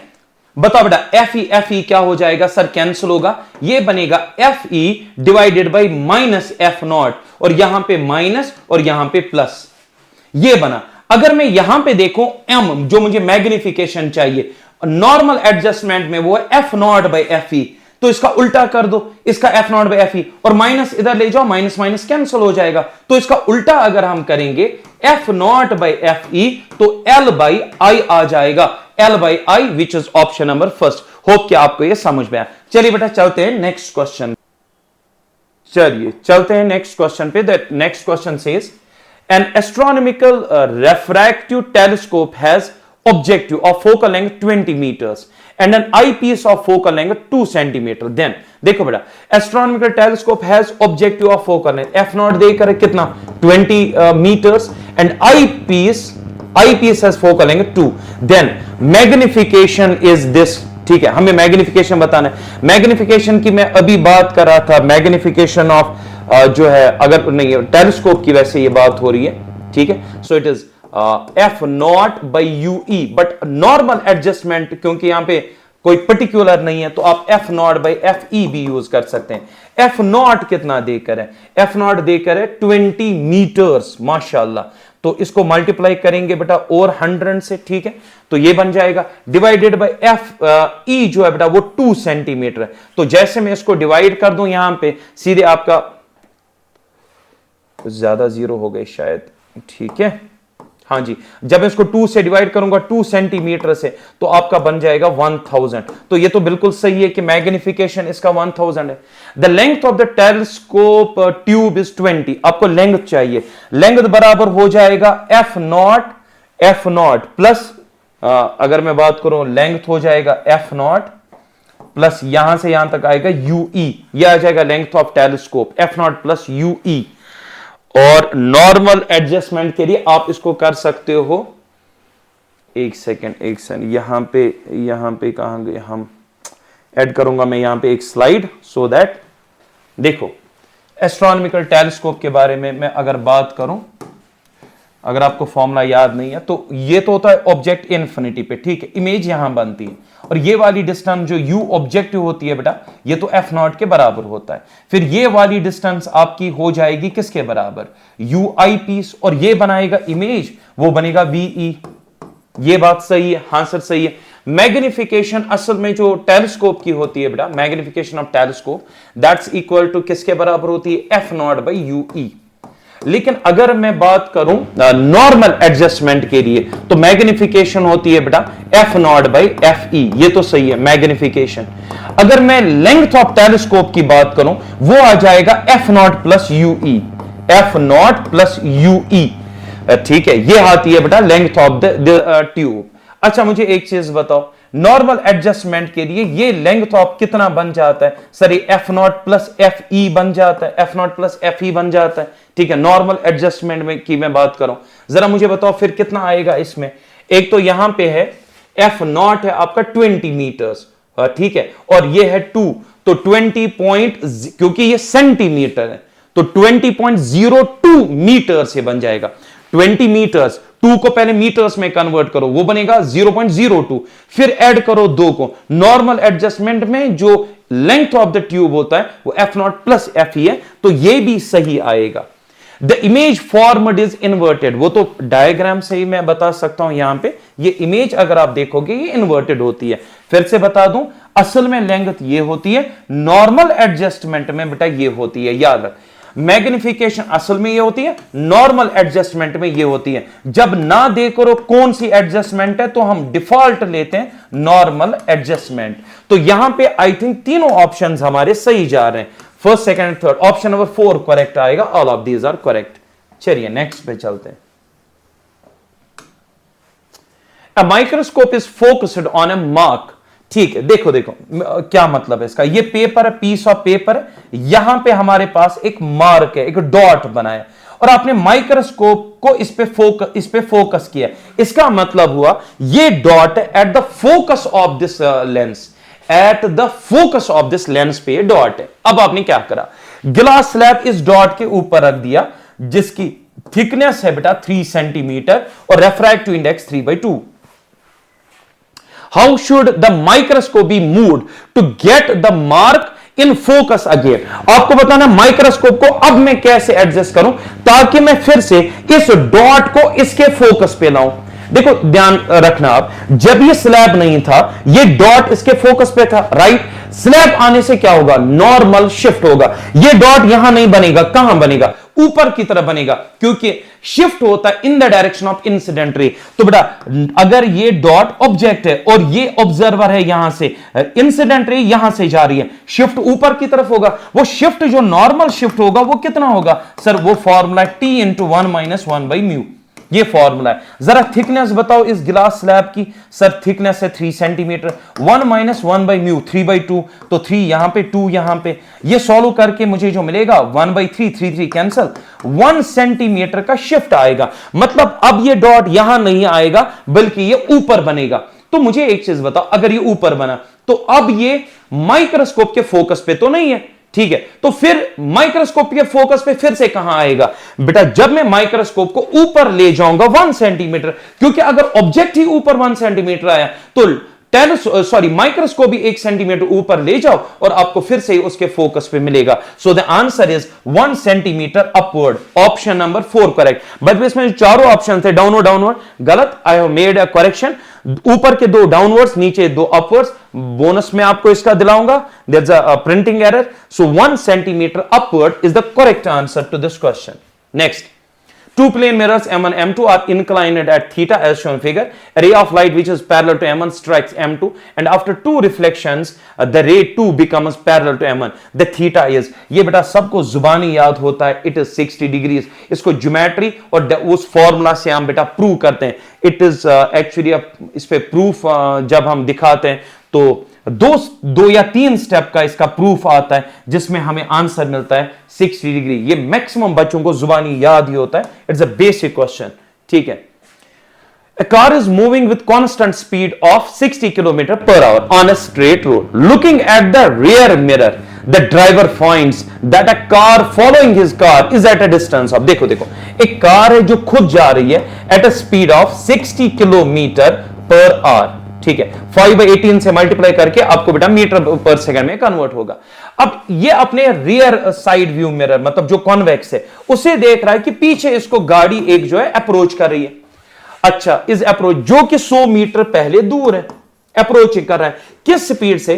5 kilometre per hour, 5 kilometre per hour इस स्पीड से इसको अप्रोच कर रही है, ठीक है। In order to keep track of the car in the rear, the driver begins to glance alternatively at the rear and the side of this. After every 2 seconds होगा ये, after every 2 seconds, ठीक है। The other car overtakes. अच्छा, after every 2 seconds, फिर है comma, still 2 seconds, फिर एक comma, still the other car overtakes. अब बोलोगे सर ये कैसे ओवरटेक करी होगी, इसकी तो ज्यादा है बेटा। असल में ये स्पीड जो इसकी देकर है वो है इनिशियल, मान लो जब ये 100 मीटर दूर है, हो सकता है ये एक्सेलरेट कर रही हो, और जब एक्सेलरेट करेगी तो ऑब्वियसली ये कार कभी ना कभी इसको क्रॉस कर ही जाएगी। तो वही कह रहा है हर 2 सेकंड के बाद ये बंदा पीछे नजर दे रहा वो गाड़ी कहां गई, लेकिन ये कह रहा है फिर भी इसके देखने से कुछ नहीं हुआ, खुद तो कांस्टेंट स्पीड से जा रहा है, पीछे जो आ रहा है बेटा उसकी वेलोसिटी बढ़ रही है, नजदीक आ रहा है वो इसको फिर भी राइड कर रहा है, ओवरटेक कर रहा है। If the two cars were maintaining the speeds which of the following is are correct, ठीक है। अब ये कह रहा है अगर 2 कार्स नहीं है, स्पीड यहां पे ये वाला मेंटेन करेगा, पहला वाला, ये अपनी ये असल में यहां पे लिखा ना 2 कार्स, ये गलत है बेटा। If the car were maintaining the speed, ये अगर अपनी कार स्पीड मेंटेन करे और ये बढ़ाता ही जा रहा है एट अ पर्टिकुलर एक्सेलरेशन, तभी तो क्रॉस कर पाएगा। आपको बताना कौन सा स्टेटमेंट सही है। पहले मैं एक चीज बताऊं, अगर ये इसको ओवरटेक कर रहा है, चलो अगर हम सारा क्वेश्चन भी डिलीट करें और बस इतनी लाइन पढ़े, स्टिल द कार्स ओवरटेक, मतलब ये इसके नजदीक आ रहा है। बताओ यू क्या हो रहा है? सर यू कम हो रहा है। अगर यू कम हो रहा है, मैग्निफिकेशन आपको पता होना चाहिए बेटा, जो मैग्निफिकेशन होता है वो होता है F divide by F minus you, क्योंकि ये जो है मिरर, ये आपका कौन सा मिरर है सर? कॉन्वेक्स है, इसका एफ क्या है सर? पॉजिटिव है। अच्छा, यू यहां पे क्या है? यू यहां पे आएगा नेगेटिव, क्यों? क्योंकि ये वाली कार इसके पीछे है, सो दैट मींस रेज जा रही है यहां से यहां की तरफ, और आप मेजर कर रहे हो यहां की तरफ। ये मैं क्लास में बोलता हूं, जो भी आएगा ऑन द रिफ्लेक्टिंग साइड वो नेगेटिव, सो दैट मींस अगर मैं साइन कन्वेंशन डालूं, एफ तो आएगा पॉजिटिव क्योंकि कॉन्वेक्स है, और बेटा यू जो है वो कम हो रहा है, और दूसरी बात यू की साइन है बेटा नेगेटिव, माइनस माइनस प्लस हो जाएगा, और यू जो है वो कम हो रहा है। अगर ये कम हो रहा है तो एम का वैल्यू क्या हो रहा है मैग्निफिकेशन का? सर वो ज्यादा हो रहा है। स्पीड्स में अगर आप देखेंगे, स्पीड जो मतलब ये ऑब्जर्व करेगा ना, स्पीड वेलोसिटी ऑफ इमेज की अगर मैं बात करूं तो वो होती है बेटा minus M transverse square multiplied by velocity of object. ये होती है बेटा वेलोसिटी ऑफ इमेज और वेलोसिटी ऑफ ऑब्जेक्ट के फॉर्मूला।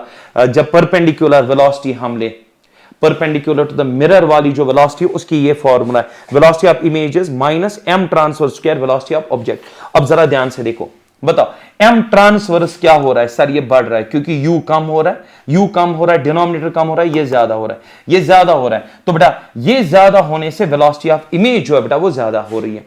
ये इतना आप ध्यान रखें, वेलोसिटी ऑफ इमेज जो है, यानी ये गाड़ी इसको जो मिरर में नजर आएगी इसकी वेलोसिटी बढ़ती ही जाएगी। अब आपको बताना कौन सा सही है। The speed of car in rear is 65 kilometre per our. ये क्या था? जो मिरर है इसमें जो आप पीछे गाड़ी दे रहे उसकी स्पीड ये है। पर तो ये बता दो, स्पीड इसकी हमेशा कभी ये नहीं रहेगी। बाय द वे उसकी स्पीड थी 5 किलोमीटर, फिर बढ़ते बढ़ते हो सकता है कभी 65, but it will not remain always 65, so that's the error with this.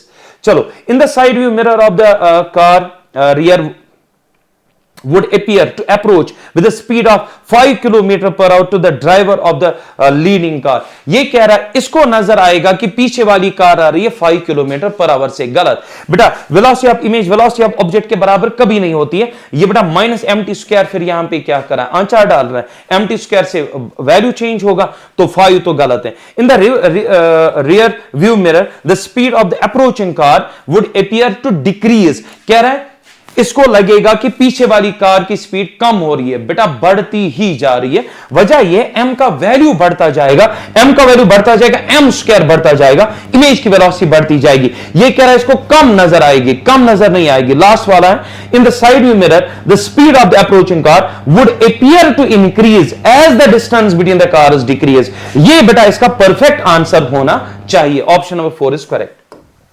Next question. अच्छा, यहां पे टेलीस्कोप की बात हो रही है। ऑब्जर्वेटरी में has an objective of focal length, objective of focal length देकर है 19, and an eyepiece of focal length देकर है बेटा 1, और यहां पे मसला है मीटर है और ये सेंटीमीटर है, ठीक है। What is the diameter of the image of the moon formed by the objective, telescope की बात नहीं हो रही, पूरे टेलीस्कोप की बात नहीं हो रहा है, ये कह रहा उसमें से जो ऑब्जेक्टिव लेंस है, ऑब्जेक्टिव लेंस है बेटा, what is the diameter of the image of the moon formed by the objective, ये ऑब्जेक्टिव लेंस है, ठीक है। ऑब्जेक्टिव लेंस है, ये मान लो मून है और मून का कुछ डायामीटर है, ऑब्जेक्टिव लेंस ने इसकी इमेज बना दी, हमें इस इमेज का डायामीटर निकालना है। समझो मून का डायामीटर कैपिटल डी है, इमेज का डायामीटर है स्मॉल डी, वही हमें निकालना है। जो मेरा मेथड रहता है वो ये हो है कि बेटा आप एक लाइन से इन दो को मिलाया करो, किस किस को, इन दो ना ऑब्जेक्ट और इमेज को मिलाया करो। अब मुझे एक चीज बता डायामीटर ऑफ मून कितना है। सो कैपिटल डी का वैल्यू देकर है, capital D is given, D is equal, मैं यहां पे सीधे लिख रहा हूं, वहां पे मेरे पास स्पेस नहीं है। डायमीटर मून का देकर है, and the radius of lunar orbit around the earth is this. Simple सा मतलब है ल्यूनर ऑर्बिट का मतलब ये मून इस लेंस से दूर है जो ये डिस्टेंस देकर है। सो आपको ये वाली डिस्टेंस देकर है 3.8 इंटू 10⁸, और कैपिटल डी भी देकर है, निकालना है बेटा स्मॉल डी, निकालना है स्मॉल डी। अच्छा, आपको एक चीज पता होनी चाहिए, जो इमेज बनेगी यहां पे, क्योंकि ऑब्जेक्ट बहुत दूर है, रेज आएंगी इन्फिनिटी, तो ये फोकस पे बनेगी इमेज, फोकल प्लेन में इमेज बनेगी, ये हम जानते हैं। ऑब्जेक्ट बहुत दूर है 3.8 इंटू 10⁸, तो ये फोकल प्लेन में, तो ये होगा focal length of the objective. दो ट्रायंगल्स आपको दिख रही हैं बेटा, दे विल बी दीज ना similar, their side ratios will be equal, capital D divided by small d, capital D divided by small d, base upon base, base है बेटा 3.8 into 10⁸ divided by focal length of objective, वो आप देख लो। मुझे small D निकालना है, capital D मुझे देकर, हाँ सर, एफ नॉट देकर, हाँ सर देकर, स्मॉल डी मिलेगा। What is small D, size of the image. ये हम पढ़ाते हैं, ये बेटा अलग से एक टॉपिक पढ़ाते हैं कि अगर ऐसे आए कि सन को आप, सन जो है उसको आप एक लेंस से देख रहे हो, उसकी इमेज, ये मैं पढ़ाता हूं जब आप डिस्प्लेसमेंट मेथड से फोकल लेंथ निकालते हो कॉन्वेक्स लेंस की, वहां पे मैं टॉपिक जरूर पढ़ाता हूं कि लेंस है, सन को आप देख रहे हो, मून को, बड़े बड़े ऑब्जेक्ट्स को, एस्ट्रॉन जो बहुत दूर हैं, उनकी इमेज का डायामीटर क्या होगा, मैं इस मेथड से दिखाता हूं। ये ऑब्जेक्ट बनाओ, यहां पे इसकी इमेज बनाओ, दो को मिलाओ, दो ट्रायंगल्स मिलेंगे, they will be similar, parts ratio बराबर, स्मॉल डी सॉल्व करने के बाद आपको मिलेगा 17.5 सेंटीमीटर, ऑप्शन नंबर डी।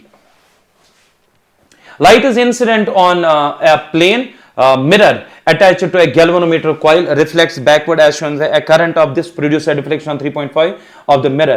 ठीक है, मैं आपको ये क्वेश्चन समझाऊं, ध्यान से सुनो। देखो, सबसे पहले यहां से लाइट रे जा रही है और यहां पे एक मिरर है, दिख रहा है। जब उस पे जाएगी तो रे तो नॉर्मली आई, रिफ्लेक्ट होकर कहां पे आएगी सर, यहां पे रिफ्लेक्ट होकर यहां पे आएगी। अब क्या हुआ, अब आपने इस मिरर को घुमाया, कैसे घुमाया, गैल्वेनोमीटर की बात करो, उसमें करंट गया, करंट से डिफ्लेक्शन आया। शॉर्ट में ये जो मिरर है ये उस करंट की वजह से घूम गया, कितने डिग्रीज घूम गया, 3.5 डिग्रीज। देख बेटा, मैं सिंपल बात कहूं, मिरर घूम रहा है, मिरर घूम रहा है। पहले बता, जब मिरर ऐसे था तब रे रिफ्लेक्ट होकर ऐसे आई, this was the reflected ray. Mirror घूमा 3.5 डिग्री से, रिफ्लेक्टेड रे घूमती है 2 गुना इन द सेम सेंस। अगर मिरर क्लॉकवाइज घूमा, रिफ्लेक्टेड रे भी क्लॉकवाइज ही घूमेगी, लेकिन ट्वाइस जितने एंगल से मिरर घूमा। मिरर घूमा 3.5 से, 3.5 इंटू 2 कर दो तो आपका आ जाएगा बेटा 7 डिग्रीज। 7 डिग्री से आपकी रिफ्लेक्टेड रे घूमी। जब रिफ्लेक्टेड रे घूमी, उसने स्क्रीन को यहां हिट करा, आपको डी निकालना है। सिंपल कैलकुलेशन, ये ट्राइंगल देख रहे हो, डी बाई ये वाली distance, D divided by 2, D divided by 2, tan of 7 degrees आ जाएगा। ख्याल बस इतना रखना है, मिरर घूमा 3.5, रे नहीं घूमी 3.5, रे घूमी 7। सो tan ऑफ 7 डिग्री, इस क्वेश्चन में आप कह सकते हो देकर नहीं था, 0.1227 होता है बेटा, 0. ये देकर होना चाहिए क्वेश्चन में, 0.1227, और इसको 2 से मल्टीप्लाई कर दो, वो आपका स्मॉल डी आ जाएगा। सो इसको मल्टीप्लाई करने के बाद आपको आंसर मिलेगा यहां पे 2 7 14, ये आ जाएगा आपका, अच्छा ये मीटर है, ओ मेरा जो आंसर आएगा, देख बेटा, अगर मैं यहां पे मल्टीप्लीकेशन करूं, 14 1 कैरी 4 5 2 4 2 0.24, बट ये 0.24 मीटर्स। अगर मैं सेंटीमीटर्स करूं तो 24.54 centimetres, which is option number 3। Next question, a ray of light is incident at the glass water interface at an angle of I। ठीक है, at an angle of I, it emerges finally parallel to the surface of water. Then the value of mu g would be, देख बेटा यहां पे रे आ रही है, गिलास के अंदर I एंगल बना रही है और यहां पे वाटर और एयर इंटरफेस के साथ ग्रेज कर रही है। आपको बताना है किसका वैल्यू, म्यू जी, इसका बताना है। तो सिनेलस लॉ लगाओ, एक तो इधर एक तो इधर, इधर लगाओ गिलास के अंदर, इधर लगाओ एयर के साइड से, तो बेटा आएगा mu G into sine of I is equal to, यहां पे लगाओगे वाटर साइड नहीं ऊपर, क्योंकि ईयर का रेफ्रैक्टिव इंडेक्स 1 और वहां ईयर में जो एंगल बना रहा है वो 90 बन रहा है, तो ऐसे साइन ऑफ 90 1 हुआ, टोटल राइट हैंड साइड 1। आपको चाहिए म्यू जी, शायद म्यू जी चाहिए, म्यू जी को अपनी जगह रखो, साइन ऑफ आई जो है बेटा वो डिवाइड हो जाएगा, 1 upon sine I is the answer, option number second. चलिए next question, two light waves superimposing at the midpoint of the screen are coming from the coherent sources of light, ठीक है, with phase difference this, their amplitudes are 1 centimeter, the resultant amplitude at the given point। देख बेटा दो waves है, coherent है, amplitude बराबर है, resultant निकालना है, फेज डिफरेंस देकर है। हम जानते हैं रिजल्टेंट एम्पलीट्यूड स्क्वायर की formula a1 square plus a2 square plus twice a1 a2 cos of del phi, इसमें वैल्यू डाल और आंसर निकाल। देख एम्पलीट्यूड इंडिविजुअली जहां तक मैं देख पा रहा हूं 1 सेंटीमीटर ईच, तो 1 यहां पे 1 यहां पे 2 और 1 into 1 1, cos of del phi 3 pi, cos of 3 pi होता -1, तो ये -2 बन जाएगा, 1 + 1 2 हो गया और ये -2 हो गया, आंसर इज 0। सो बेटा फेज इनका जो रिजल्टेंट एम्पलीट्यूड है वो आपका 0 आ जाएगा, आप रूट भी कर लोगे तब भी 0 ही आएगा। चलिए बेटा next question, light from two coherent sources of same amplitude and wavelength illuminate a screen, the intensity of the central maximize I naught, if the sources were incoherent the intensity at the same point would be. देख बेटा say for example ये YDSC का setup है, ये कह रहा है central maxima की इंटेंसिटी है I नॉट, तो यहां पे रिजल्टेंट इंटेंसिटी देकर, यहां पे रिजल्टेंट इंटेंसिटी देकर है I नॉट। आपको क्या बताना है, आपको इसी जगह पे इंटेंसिटी बतानी है अगर ये इनकोहेरेंट हुए। सिंपल बात कहूं, यहां से जो लाइट आएगी और यहां से जो लाइट आएगी उनकी इंटेंसिटी देकर नहीं है, मान लो I और I है, I और I, क्योंकि एम्पलीट्यूड बराबर तो इंटेंसिटी भी बराबर हुई, बट ये नहीं पता कितनी, मैंने जस्ट माना I और I, रिजल्टेंट यहां पे I नॉट है। जरा पहले बताओ रिजल्टेंट वहां पे कितना होगा, क्योंकि सेंट्रल की बात हो रही है, यहां पे पार्ट डिफरेंस और फेज डिफरेंस 0 होता है। रिजल्टेंट इंटेंसिटी जनरल एक्सप्रेशन होता है 4I cos square del phi by 2, cos square del phi by 2, यहां पे फेज डिफरेंस 0 है, cos ऑफ 0 1 हुआ, तो रिजल्टेंट इंटेंसिटी I नॉट देकर है 4I इज इक्वल, और इसका वैल्यू 1 आ जाएगा बेटा, ठीक है। अच्छा, इसका मतलब हुआ जो इंडिविजुअल इंटेंसिटीज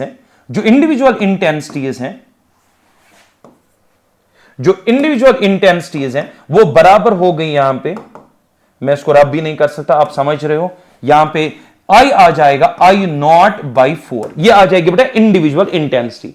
अब ये बोल रहा है अगर ये इनकोहेरेंट हुए तब वहां पे कितना है, इनकोहेरेंट में क्या होता है, net intensity is sum of the intense, simple sum, algebraic sum, ये I, तो यहां पे तब जब इनकोहेरेंट है सिंपल एडिशन होगा I + I 2I, so that means तब रिजल्टेंट इंटेंसिटी होगा 2I, but problem was that I का वैल्यू अभी तक पता नहीं था, अब पता I naught by 4, 2I naught by 4, यहां पे आ जाएगा I naught by 2, which is option number 4, option number 4 correct. Next question, Young's double slit experiment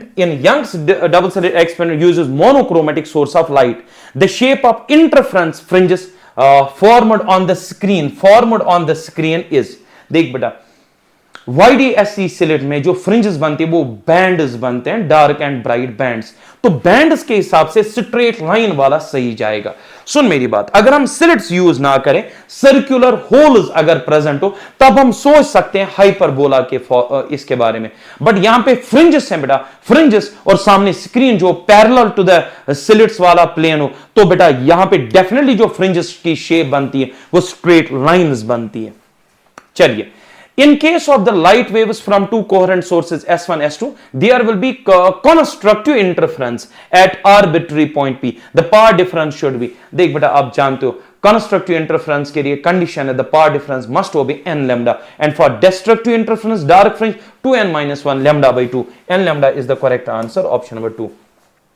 Young's double slit experiment, two disturbance arriving at a point have phase difference of this. The intensity of this point expressed as a fraction of maximum intensity would be. देख Young's double slit में एक जगह पे देख सुन मेरी बात, यहां पे हमारे पास YDSE ठीक है, मान इस जगह पे फेज डिफरेंस देकर है π/3 ठीक है, और आपको क्या कहना है, समझो यहां से और यहां से जो लाइट निकली उनकी इंटेंसिटी बराबर है, वो कितनी है वो देकर नहीं है। अच्छा, मैक्सिमम इंटेंसिटी का वैल्यू दिया है आई नॉट। अब आपको पता होना चाहिए आई मैक्स होता है बेटा 4 टाइम्स ऑफ इंडिविजुअल, 4 टाइम्स, और मैक्सिमम कितना देकर आई नॉट देकर, तो आई नॉट बाई 4 हुआ ना आई, मतलब आई का वैल्यू पता चल गया in terms of maximum I naught by 4। I max असल में होता है root of i1 plus root of i2 का होल स्क्वायर, जब बराबर है तो 4i आ जाएगा ना भूतनाथ, तो i आ जाएगा i नॉट बाई 4 आ गया। i अभी पता नहीं था, अब पता है i नॉट बाई 4। यहां पे निकालनी है रिजल्टेंट, रिजल्टेंट बराबर होती है 4 टाइम्स इंडिविजुअल इंटेंसिटी, वो तो i नॉट बाई 4 है ठीक है, multiplied by cos square del phi by 2, del phi कितना है π/3, और इसका करेगा बेटा स्क्वायर, π/3 कितना हुआ 60, कॉस ऑफ 60 1/2, कॉस ऑफ 60 1/2, 1/2 का स्क्वायर 4, तो 4i नॉट। यहां पे कुछ तो मसला है, कुछ तो गड़बड़ हो गया, क्या गड़बड़ हुआ, रुको आराम से। Two disturbance around at a point P have phase difference of π/3 ठीक है। अच्छा, गड़बड़ यहां है, ये बेटा जो मैंने लिखा, ओ सॉरी गड़बड़ हो गई, वापस लाता, अब ये नहीं आने वाला ठीक है। देखो cos square del phi by 2 है ना, आया समझ गड़बड़ का है, 4 इंडिविजुअल है, अब आप जानी गए हो, it is I naught by 4, cos square del phi by 2, del phi है π/3, तो ये π/6 हो गया क्योंकि डेल फाई बाई 2 का होल स्क्वायर, ये गड़बड़ हुई, पाई कैंसिल हो जाएगा आई नॉट। अब बताओ π/6 कितना हुआ 30, कॉस ऑफ 60 कितना √3/2, और इसका कर बेटा स्क्वायर, ये बनेगा 3/4 I not is the answer. मैंने गड़बड़ कहां की थी, मैंने डेल फाई लिखा जबकि डेल फाई बाई 2 है, so the answer is, answer कौन सा आया 3/4 I naught, option number 4 correct. चल बेटा next, two slits in Young's double slit have widths, बेटा 2 स्लिट्स हैं, उनका जो विड्थ का रेशियो है W1/W2 रेशियो जो है वो 81:1 है।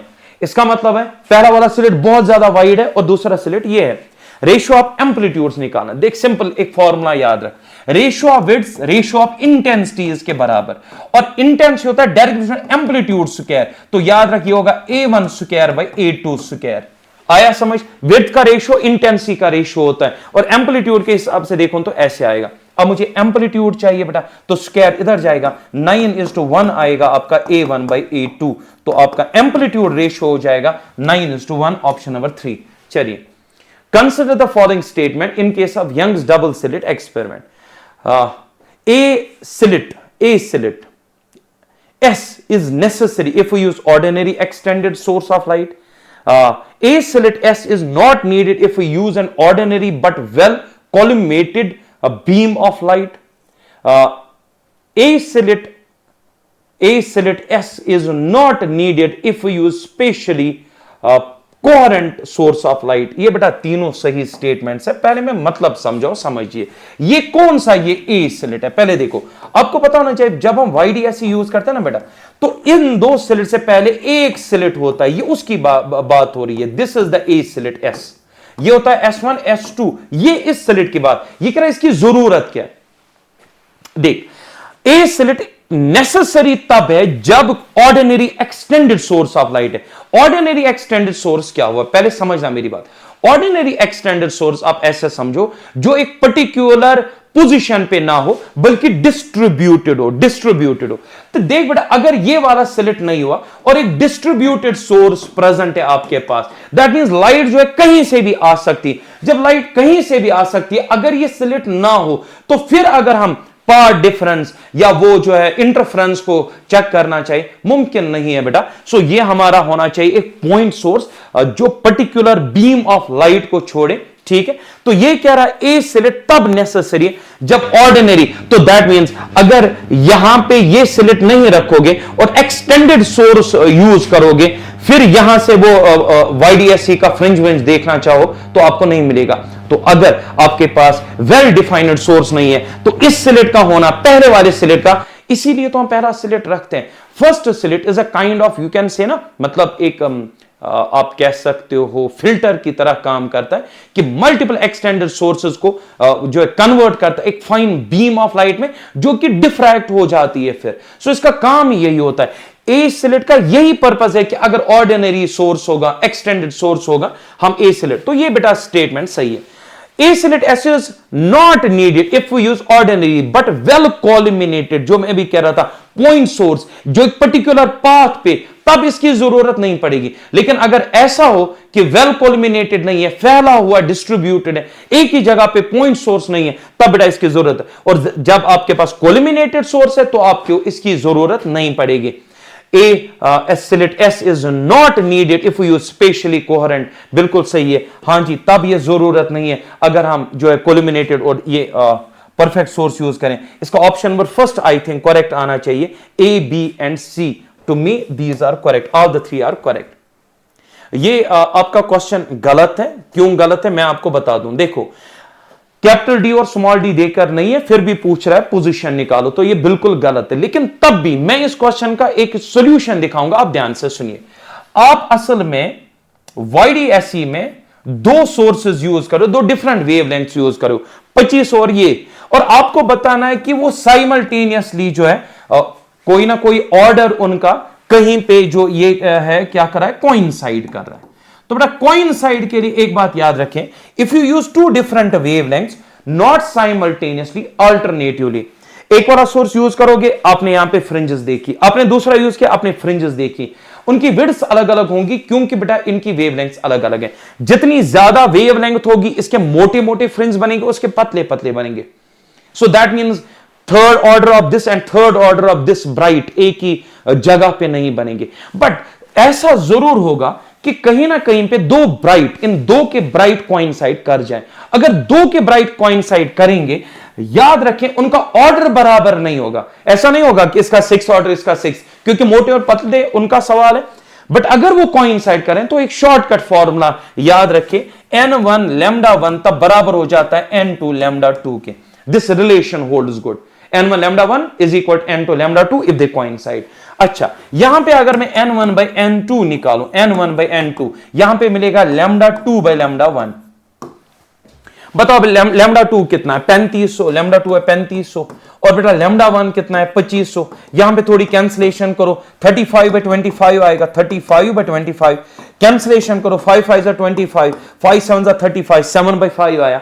इस 7 by 5 का क्या मतलब है, n1 by n2, इसको आप समझिए आराम से। n1 मतलब 3500 का जो ब्राइट फ्रिंज है, 7th ऑर्डर ब्राइट फ्रिंज, 3500 के नहीं 2500 का, ये हमारा n1 वाला, n1 λ1, n1 λ1, मैं इसकी बात कर रहा हूं, ये हमारा λ2 है, इसके साथ आएगा n2 λ2। इसका मतलब हुआ n1 के सामने 7 है।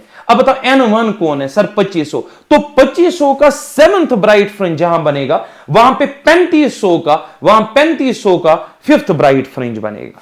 दैट मींस ये चीज आपसे पूछी जानी चाहिए थी, तो ऑप्शंस में होना चाहिए था, बताओ मिनिमम ऑर्डर जो पहले कोइंसाइड करे। तो आंसर इज दैट 2500 का बेटा 7th, 2500 का 7th, 2500 का 7th और 3500 का 5th ब्राइट फ्रिंज पहली बार कोइंसाइड करेंगे। क्वेश्चन ये होना चाहिए था।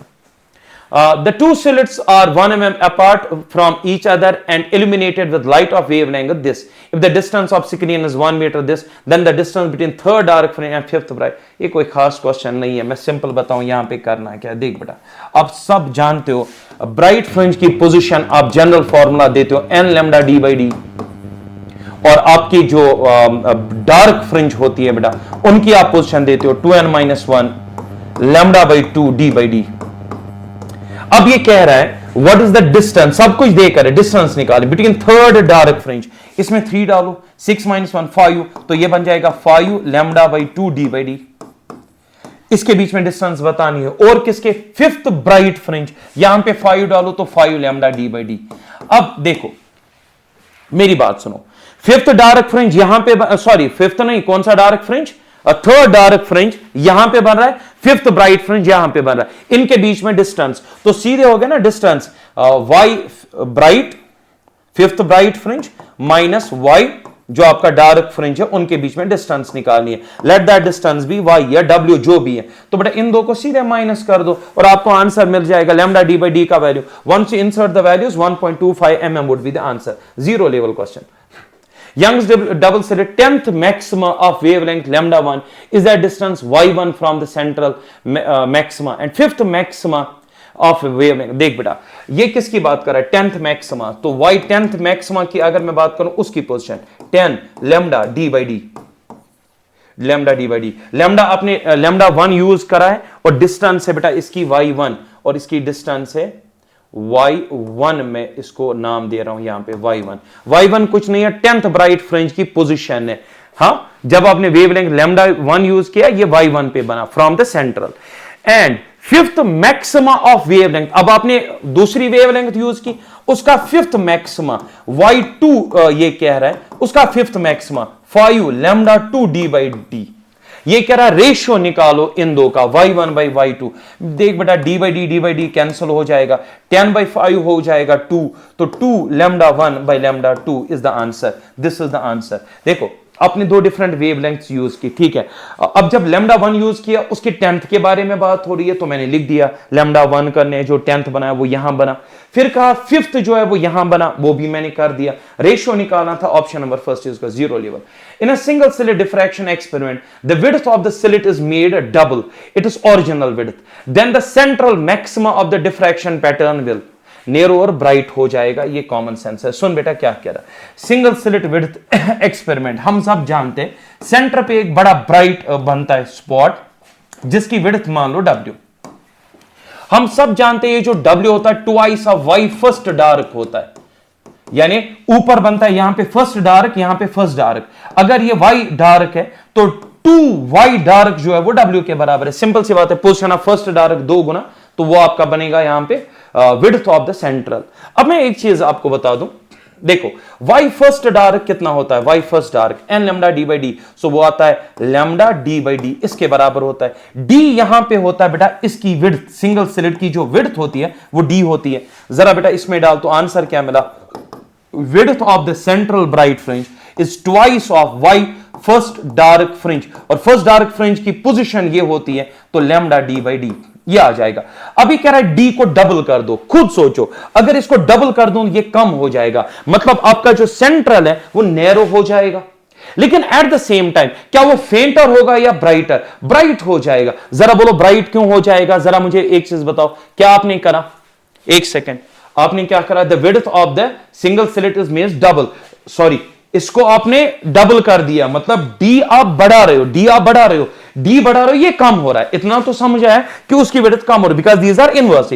जब आप इसकी विड्थ बढ़ाओगे नंबर ऑफ फोटॉन ज्यादा जाएंगे और इंटेंसिटी बेटा ज्यादा हो जाएगी, यानी ब्राइटर बनेगा, नैरोवर एंड ब्राइटर। ये अच्छा क्वेश्चन है। चलिए, diffraction pattern is obtained using a beam of red light. What happens if the red light is replaced by blue light? ठीक है, देखो आप जानते हो विड्थ के बारे में, विड्थ होती है directly proportional to wavelength. Width कितना मोटा, वो पता है ना, distance between the two centre bright या बिटवीन टू सेंटर डार्क, वो विड्थ होती है। और जितनी ज्यादा विड्थ होती है ना उतने मोटे मोटे फ्रिंजेस बनते हैं, विड्थ जितनी कम उतने पतले पतले फ्रिंजेस बनते हैं, बैंड्स पतले पतले बनते हैं। Width is directly proportional lambda. Blue light आपने यूज की रेड लाइट के बदले, देखो use what happens if red light is replaced by blue, तो वेवलेंथ कम हो रही है, वेवलेंथ कम हो रही है तो विड्थ कम हो रही है, पतले पतले फ्रिंजेस बनेंगे, क्राउडेडनेस बढ़ेगी, मतलब जो फ्रिंजेस बड़े बड़े मोटे मोटे फ्रिंज होते थे अब वो नजदीक नजदीक बनेंगे, तो क्या होगा, diffraction bands become narrower and crowded together. आप देखोगे बाकी सब जो है बकवास है। Option number 2 correct. When angle of incidence is 60 on the surface of glass slab, it is found that reflected ray is completely polarised. अब जानते हैं बेटा ये एक इंटरफेस है, ये कह रहा है ray of light is incident at 60, तो रिफ्लेक्टेड लाइट इज कंप्लीटली मतलब ये कोई आम एंगल नहीं है, ये पोलराइजिंग एंगल है। और एक रिलेशन होती है tan of polarising angle is equal to the refractive index of the medium. हम जानते हैं ना ये ब्रेविस्टर्स लॉ है बेटा, this is Brewster's law. tan of 60 is equal to mu. Mu अगर पता चला, v खुद पता चलेगा, वेलोसिटी ऑफ लाइट इस मीडियम में होगी c बाई म्यू। बहुत आसान। म्यू किसके बराबर? tan ऑफ 60, वो तो √3 हो गया, तो म्यू पता चला √3। अब मुझे निकालनी है वेलोसिटी ऑफ लाइट, वो होगा 3 into 10 to the power 8 divided by √3. 3 by √3 is √3. So the answer is √3 into 10 to the power 8 meter per second. √3 into 10 to the power 8 meter per second is the answer. Consider a light beam incident from ear to glass slab at Brewster's angle. अगर ये Brewster's angle पे आ रहा है इस slab पे, तो जाहिर सी बात है ये होगी कंप्लीटली पोलराइज्ड। लेकिन ये जो रेफ्रैक्टेड लाइट है ये होगी पार्शियली। इवन ये जो है रेफ्रैक्शन यहां पे हुई है, इससे कुछ नहीं होगा, ये वाला बीम होगा पार्शियली पोलराइज्ड। पार्शियली पोलराइज्ड, इतना आया समझ। अब ये क्या कह रहा है? A Polaroid is placed in the path of the emergent ray at P. यहां पे आपने रख दिया पोलराइड को आपने यहां रखा। अब आप क्या कर रहे हो? An axis, अच्छा, is rotated about an axis passing through the center perpendicular to the plane. आपको बताना क्या होगा, मैं आपको बताऊं, समझना मेरी बात। देखो, हम जानते हैं अगर अनपोलराइज्ड लाइट होगी, सामने एक पोलराइड रखेंगे, और अगर हम उसको इस एक्सिस पे घुमाएं, मतलब इस पोलराइड को, ये होगी इसकी क्रिस्टलोग्राफिक एक्सिस, और ये अनपोलराइज्ड लाइट के इलेक्ट्रिक फील्ड्स हैं इन ऑल प्लेन्स, इसको घुमाने से रिजल्टेंट इंटेंसिटी पे कोई फर्क नहीं पड़ेगा। वो इंटेंसिटी हमेशा होगी 50% ऑफ अनपोलराइज्ड लाइट। ये मैंने पढ़ा हुआ है, ये हम जानते हैं बेटा। दैट मींस अनपोलराइज्ड की आई नॉट, सामने रखो पोलराइड, जो बाहर निकलेगी वो 50%। ठीक, अच्छा, अब मसला यहां पे क्या है, और इसके घुमाने से यहां पे कोई फर्क नहीं पड़ेगा। But the problem here is that ये जो लाइट बीम आ रही है, इसमें इलेक्ट्रिक फील्ड हर एक प्लेन में इक्वली बराबर नहीं है। देख, ये पार्शियली पोलराइज्ड है, इसका मतलब है ये अनपोलराइज्ड भी है, मगर ये सिर्फ अनपोलराइज्ड नहीं है, इसमें कुछ ना कुछ लाइट है पोलराइज्ड। मतलब इसमें इलेक्ट्रिक फील्ड किसी एक पर्टिकुलर एक्सिस पे ज्यादा कॉन्सेंट्रेटेड है और बाकी एक्सिस पे थोड़ा कम कॉन्सेंट्रेटेड है। इसका मतलब है अगर मैं इसको घुमाऊं, क्या इंटेंसिटी जो यहां से निकलेगी, क्या उसमें फर्क ही नहीं पड़ेगी या पड़ेगी? हां सर, पड़ेगी, फर्क डेफिनेटली पड़ेगी। जब ये उस पार्शियली पोलराइज्ड वाले इलेक्ट्रिक फील्ड के पैरेलल इसकी क्रिस्टलोग्राफिक एक्सिस आएगी, उस टाइम ये ज्यादा से ज्यादा इंटेंसिटी छोड़ेगा, और जब ये और किसी जगह होगा वहां पे इलेक्ट्रिक फील्ड होंगे मगर वो कॉन्सेंट्रेटेड नहीं होंगे, इंटेंसिटी तब भी होगी, जीरो नहीं, कुछ मिलेगी, मगर इक्वल इंटेंसिटीज नहीं होंगी। यहां पे इलेक्ट्रिक फील्ड हर एक एक्सिस पे इक्वली डिस्ट्रीब्यूटेड है, तो इसके घुमाने से इंटेंसिटी पे फर्क नहीं पड़ रही है, यहां पे फर्क पड़ेगी। ऑप्शन नंबर 3 आप देख लो क्या कह रहा है, the intensity of light as seen through the polaroid shall go through a minimum but not zero for two orientations of the polaroid। यानी जब इस पोलराइड की एक्सिस उस पार्शियली पोलराइज्ड के इलेक्ट्रिक फील्ड के अलोंग आएगी, तब इंटेंसिटी बहुत ज्यादा होगी। फिर से घुमाओगे 180 तो वहां पे भी ज्यादा आ जाएगी, लेकिन बीच में इंटेंसिटी एक तो नॉन जीरो आएगी, लेकिन उसके बराबर इंटेंसिटी वेरी। जबकि आप बाकी ऑप्शन देखो क्या कह रहा है, for a particular orientation there shall be darkness. Darkness कभी नहीं होगी, क्योंकि ये अगर ये कंप्लीटली पोलराइज्ड होती तो बेटा वो हम देखते कि हाँ कंप्लीट डार्कनेस इज पॉसिबल, ये पार्शियली है, कुछ ना कुछ इलेक्ट्रिक फील्ड निकलेगा। पहला ऑप्शन गलत। The intensity of the light as seen through the polaroid shall be independent of the rotation. हाँ, हो सकता था अगर ये वाली लाइट कंप्लीटली अनपोलराइज्ड होती, तो बेटा परेशानी नहीं थी। ये भी गलत। Option number 3 is correct. बहुत अच्छा क्वेश्चन लगा मुझे, बहुत अच्छा क्वेश्चन है। Figure shows a standard 2 slit arrangement with S1 S2। ठीक है, मैं आपको बताऊं ये क्वेश्चन क्या कह रहा है। ठीक है, जरूर। हाँ, देखो यहां पे एक सोर्स आपको दिख रहा है, समझो कोहेरेंट है, 2 स्लिट्स हैं, लाइट गई, यहां पे स्क्रीन है। स्क्रीन पे क्या बनेंगे सर? फ्रिंजेस बनेंगे। चलो मान लिया फ्रिंज वो ये वगैरह। ये कह रहा इस स्क्रीन में 2 सुराख हैं। एक है P पे P1 पे, एक है P2 पे, दो सुराख है। और याद रखें जो P2 जगह है यहां पे मिनिमा बन रहा है, मिनिमा बन रहा है, मतलब दैट मीन जो ये लाइट आ रही है ये यहां पे डिस्ट्रक्टिव इंटरफ्रेंस कर रही है। मगर मिनिमा बनने का मतलब ये नहीं है ना कंप्लीट डिस्ट्रक्टिव इंटरफ्रेंस होगी। देखो कंप्लीटली डिस्ट्रक्टिव इंटरफ्रेंस कब होगी आप जानते हैं बेटा, देखिए ये आपके दो स्लिट्स हुए, यहां से यहां तक इन दो रेज में पावर डिफरेंस होगी 0। इतना आया मुझे समझ। अब मुझे बताओ यहां से रे आई, यहां से रे आई, इनके बीच में पावर डिफरेंस है, इसने ज्यादा पावर ट्रेवल किया, इसने कम, इसने कम। इनके बीच में क्या होगा, इनके बीच में होगा इंटरफ्रेंस, इंटरफ्रेंस होगी इस पॉइंट पे P1 और P2। ये थोड़े से मैं साफ करूं। अब मेरा जो क्वेश्चन है वहीं से हिंट दे रहा है P2 पे मिनिमा बना। मिनिमा का मतलब ये नहीं होता complete darkness, try to understand. अब मुझे बताओ यहां पे सुराख भी है तो कुछ ना कुछ लाइट की कम से कम इंटेंसिटी निकलेगी। अगर निकलेगी इस सुराख से, ये स्लिट है, तो बताओ वो डिफ्रैक्ट होगी। अगर वो डिफ्रैक्ट होगी थोड़ी लाइट इधर जाएगी, कुछ इधर जाएगी। फिर यहां पे दो स्लिट्स और S3 S4, वहां से वो डिफ्रैक्ट होगी। जब डिफ्रैक्ट होगी तो बेटा यहां क्या होगी, यहां पे होगी इंटरफ्रेंस और फ्रिंजेस बनेंगे। पॉइंट बस एक है, P2 मिनिमा वाला जगह है, यहां पे मिनिमा बन रहा है, उसमें कोई इशू नहीं है। But the problem is that P2 doesn't mean it is dark। जरा आप क्वेश्चन पढ़ें, at P2 on the screen there is a hole and behind P2 is a second two slit arrangement। वो तो आया समझ। देखो क्या कह रहा है, P1 and P2 are the two minima points on either side of the P। P के ऊपर है P1, P के नीचे है P2, तो यहां पे मिनिमा वाली जगह मिनिमा है, मैंने माना। बट मिनिमा का मतलब यह नहीं होता है resultant intensity is equal to 0, होता है कंप्लीट डिस्ट्रक्टिव इंटरफ्रेंस है। कुछ ना कुछ लाइट यहां पहुंचेगी, वो डिफ्रैक्ट होगी। आप अगर इतने को देखोगे ना, इसको स्लिट मानोगे, तो आपको ये YDSE वाला फील यहां से आगे देगा।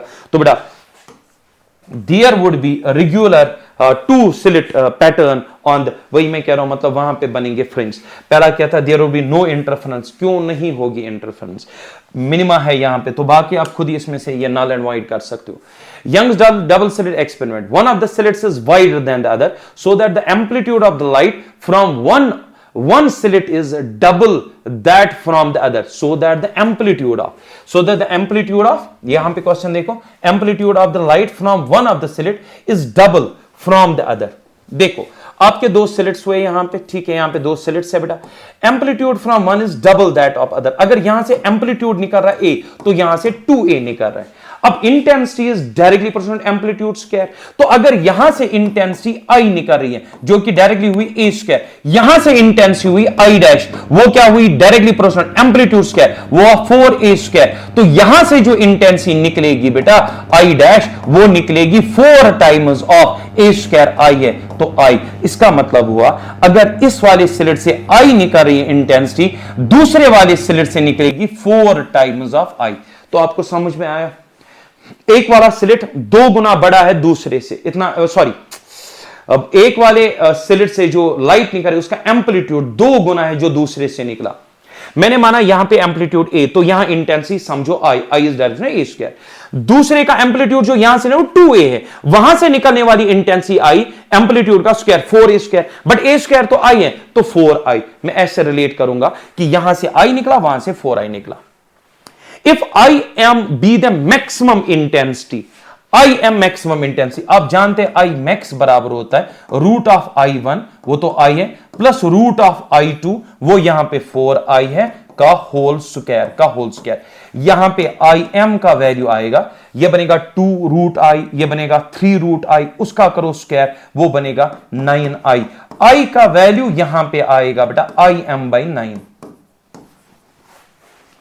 मैक्सिमम इंटेंसिटी देगा I मैक्स, हम सब जानते हैं रूट I1 रूट I2 का होल स्क्वायर, ठीक है। तो बेटा I का वैल्यू मतलब इंडिविजुअल इंटेंसिटीज का रिलेशन जो है बेटा, सो नॉट रिलेशन, क्या मैं बोल रहा हूं यार, इंडिविजुअल इंटेंसिटी का जो इक्वेशन बनता है मैक्सिमम के साथ, वो बनता है I max/9। इतना याद रखना, I का वैल्यू है I max/9, इतना याद रखो। चलो अब क्या कह रहे हैं, the resultant intensity when they interfere with the phase difference। आपको रिजल्टेंट निकालनी है उस जगह पे जहां पे फेज डिफरेंस इतना है। जरा मुझे एक चीज बताओ, रिजल्टेंट इंटेंसिटी हम कैसे निकालेंगे? यहां पे मैं ऐड स्लाइड कर दूं, लेकिन बस आप 2 चीजें याद रखेंगे।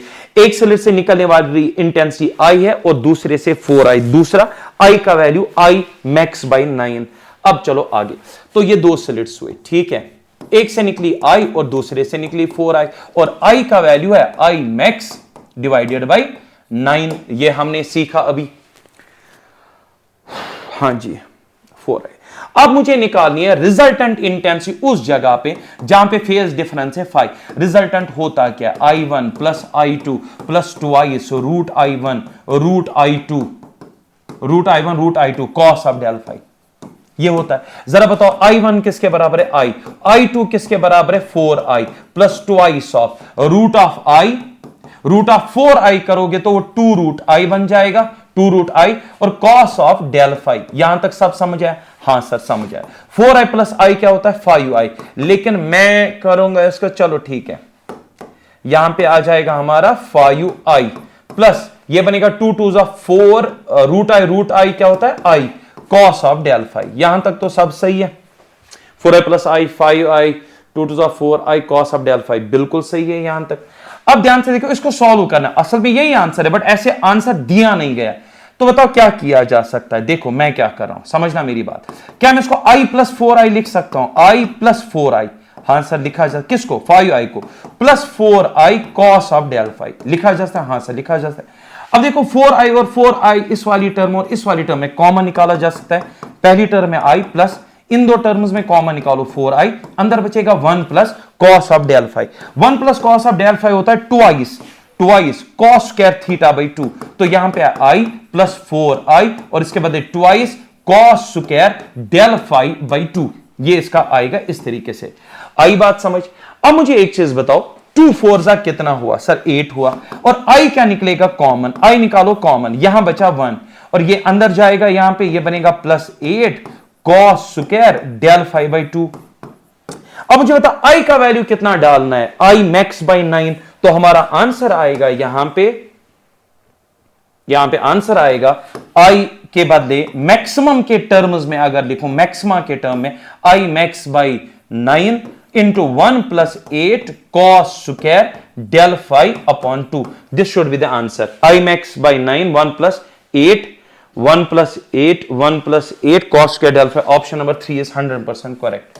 चलिए बेटा नेक्स्ट क्वेश्चन पे चलते हैं, and what's that, in Young's double slit experiment using monochromatic light of wavelength lambda, the intensity of light at a point on the screen with power difference lambda is m।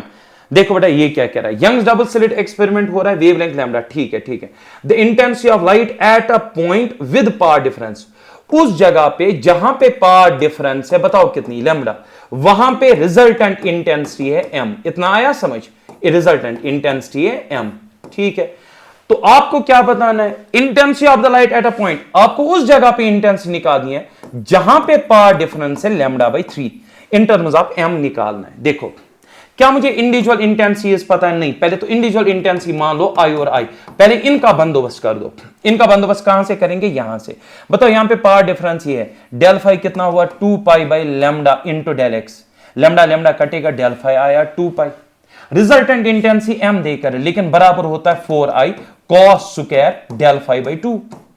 अब जरा मुझे एक चीज बता, m is equal 4, i मुझे निकालना है, cos of del phi देकर है 2 पाई बाई 2 पाई बनेगा, कॉस ऑफ पाई का होल स्क्वायर, कॉस ऑफ पाई होता है -1 का स्क्वायर, वो बनेगा +1, तो i का वैल्यू आया m बाई 4, इतना आया समझ, यानी इंडिविजुअल इंटेंसिटीज का वैल्यू मुझे पता चल गया। इस जगह पे रिजल्टेंट निकालना है, पावर डिफरेंस इतना है, पहले इसको फेज में कन्वर्ट करो, फेज में आएगा 2 pi by lambda into del x, lambda by 3, lambda lambda cancel, 2 pi by 3 आएगा। अब यहां पे रिजल्टेंट इंटेंसिटी निकालना आसान है क्योंकि हमने इंडिविजुअल निकाल के रखे हैं, तो रिजल्टेंट इंटेंसिटी बनेगा 4 टाइम्स इंडिविजुअल इंटेंसिटी के बदले m बाई 4, 4 कटा cos square del phi by 2, del phi कितना है 2 पाई बाई 3, इसको डिवाइड 2 करो तो पाई बाई 3 बन जाएगा, पाई बाई 3 बनेगा, पाई बाई 3 कितना हुआ 60, कॉस ऑफ 60 कितना होता है 1 बाई 2 का स्क्वायर कर, क्या बनेगा 1 बाई 2 का स्क्वायर 4 बनेगा। कोई गड़बड़ तो नहीं हुई, रुको एक सेकेंड, यहां पे एक बार देखना पड़ेगा यार, कहीं भी गड़बड़ तो नहीं हुई, एक बार लैम्डा यहां पे था power difference 2 pi by lambda into del x, lambda lambda कटा 2 pi by 2 2 cancel pi cos of 180 -1 का स्क्वायर 1, तो इंडिविजुअल इंटेंसिटी m/4, यहां पे कोई शक ही नहीं है। यहां पे चलो, यहां पे पावर डिफरेंस कितना है, λ/3 है, λ/3 है, 2π/λ इंटू डेल एक्स, λ/3, लैम्डा कटा 2π/3, 2π/3, और जब यहां डालूंगा तो 2 से कैंसिल होगा, 2 कैंसिल होगा, तो वो बन जाएगा π/3। π/3 कितना होता है, π/3 60 होता है। cos ऑफ 60 कितना होता है, 1/2, 1/2 का स्क्वायर 4, सही तो है, लेकिन कौन सा 4 बाई मेरे, 1/4। कुछ आ रहा है समझ, क्यों ये कितना आ रहा है, 1/2, 1/4, उसी में मुझे गड़बड़ हो रहा था, आंसर मिलेगा m/4। सब कुछ सही है, option number 2 is correct. Next question, an unpolarised light beam is incident on surface at an angle of incidence equal to Brewster. सब जानते हैं ब्रेविस्टर पे होगा, रिफ्लेक्टेड होगी पूरी पोलराइज, रेफ्रैक्टेड होगी पार्शियली पोलराइज, रिफ्लेक्टेड और रेफ्रैक्टेड के बीच में एंगल होगा 90। वो प्रॉपर्टी यूज करके ऑप्शन नंबर 3 सीधे मिलेगा, the reflected beam is completely polarise and the refracted is partially and the two are at right angle. 0 level question है। अनपोलराइज्ड लाइट ऑफ इंटेंसिटी, ये क्वेश्चन बड़ा जबरदस्त है, इस साल भी आया था इसी पैटर्न का। सुनो, एक अनपोलराइज्ड लाइट है, उसकी इंटेंसिटी है मान लो I0, और I0 देकर है 32, ये देकर है। अब क्या है बेटा, 3 पोलराइड्स यूज हुए, पहला और लास्ट वाला क्रॉसड है। क्रॉसड ऐसे समझो कि उनके क्रिस्टलोग्राफिक एक्सिस के बीच में जो एंगल है दैट इज 90, इसके और इसके बीच में 90 है। बीच में एक पोलराइड है, इन दो के बीच में एक पोलराइड है, समझो वो पहले के साथ एंगल बना रहा है थीटा बना रहा है एंगल। ये क्वेश्चन क्या कह रहा है, तो दूसरे के साथ क्या एंगल बना रहा है, 90 माइनस थीटा, कुछ ऐसे। What is the angle of transmission axis between the first two polarisers. आपको बताना है थीटा का क्या वैल्यू होना चाहिए ताकि लास्ट वाले पोलराइड से कितनी इंटेंसिटी निकले 2 वाट, मतलब थर्ड वाले से बाहर निकले 2 वाट। टोटल आ रही है 32, 3 पोलराइड से फर्स्ट और सेकंड के बीच में थीटा एंगल है, दूसरे और तीसरे के बीच में 90 और 90 माइनस थीटा एंगल है। फाइनली जो इंटेंसिटी निकल रही वो 2 वाट है। आपको बताना थीटा कितना होगा। 2 तरीकों से यूज किया इसको मैं सॉल्व कर सकता हूं। एक है कि आप यूज करें सीधे कौन सा, लॉ ऑफ मैलस यूज करें, बट मेरे पास एक जबरदस्त फॉर्मूला है। जब भी ये 2 first and last is crossed बीच में है at an angle of theta, एक डायरेक्ट बेटा रिलेशन मेरे पास है, वो ये है, इंटेंसिटी जो ट्रांसमिट होगी वो बराबर होगी I0 upon 8 sine square 2 theta, I0/8 sine square 2 theta. ये फॉर्मूला आप अप्लाई करें। I0 हुई और I हुई वो जो लाइट ट्रांसफर हुई वो 2 है बेटा। I0/8, I0 कितना है सर, वो 2 है। ये ट्रांसमिटेड कितना है, 2 है, ये है 32 divided by 8, I0 unpolarised light की इंटेंसिटी साइन स्क्वायर 2 थीटा।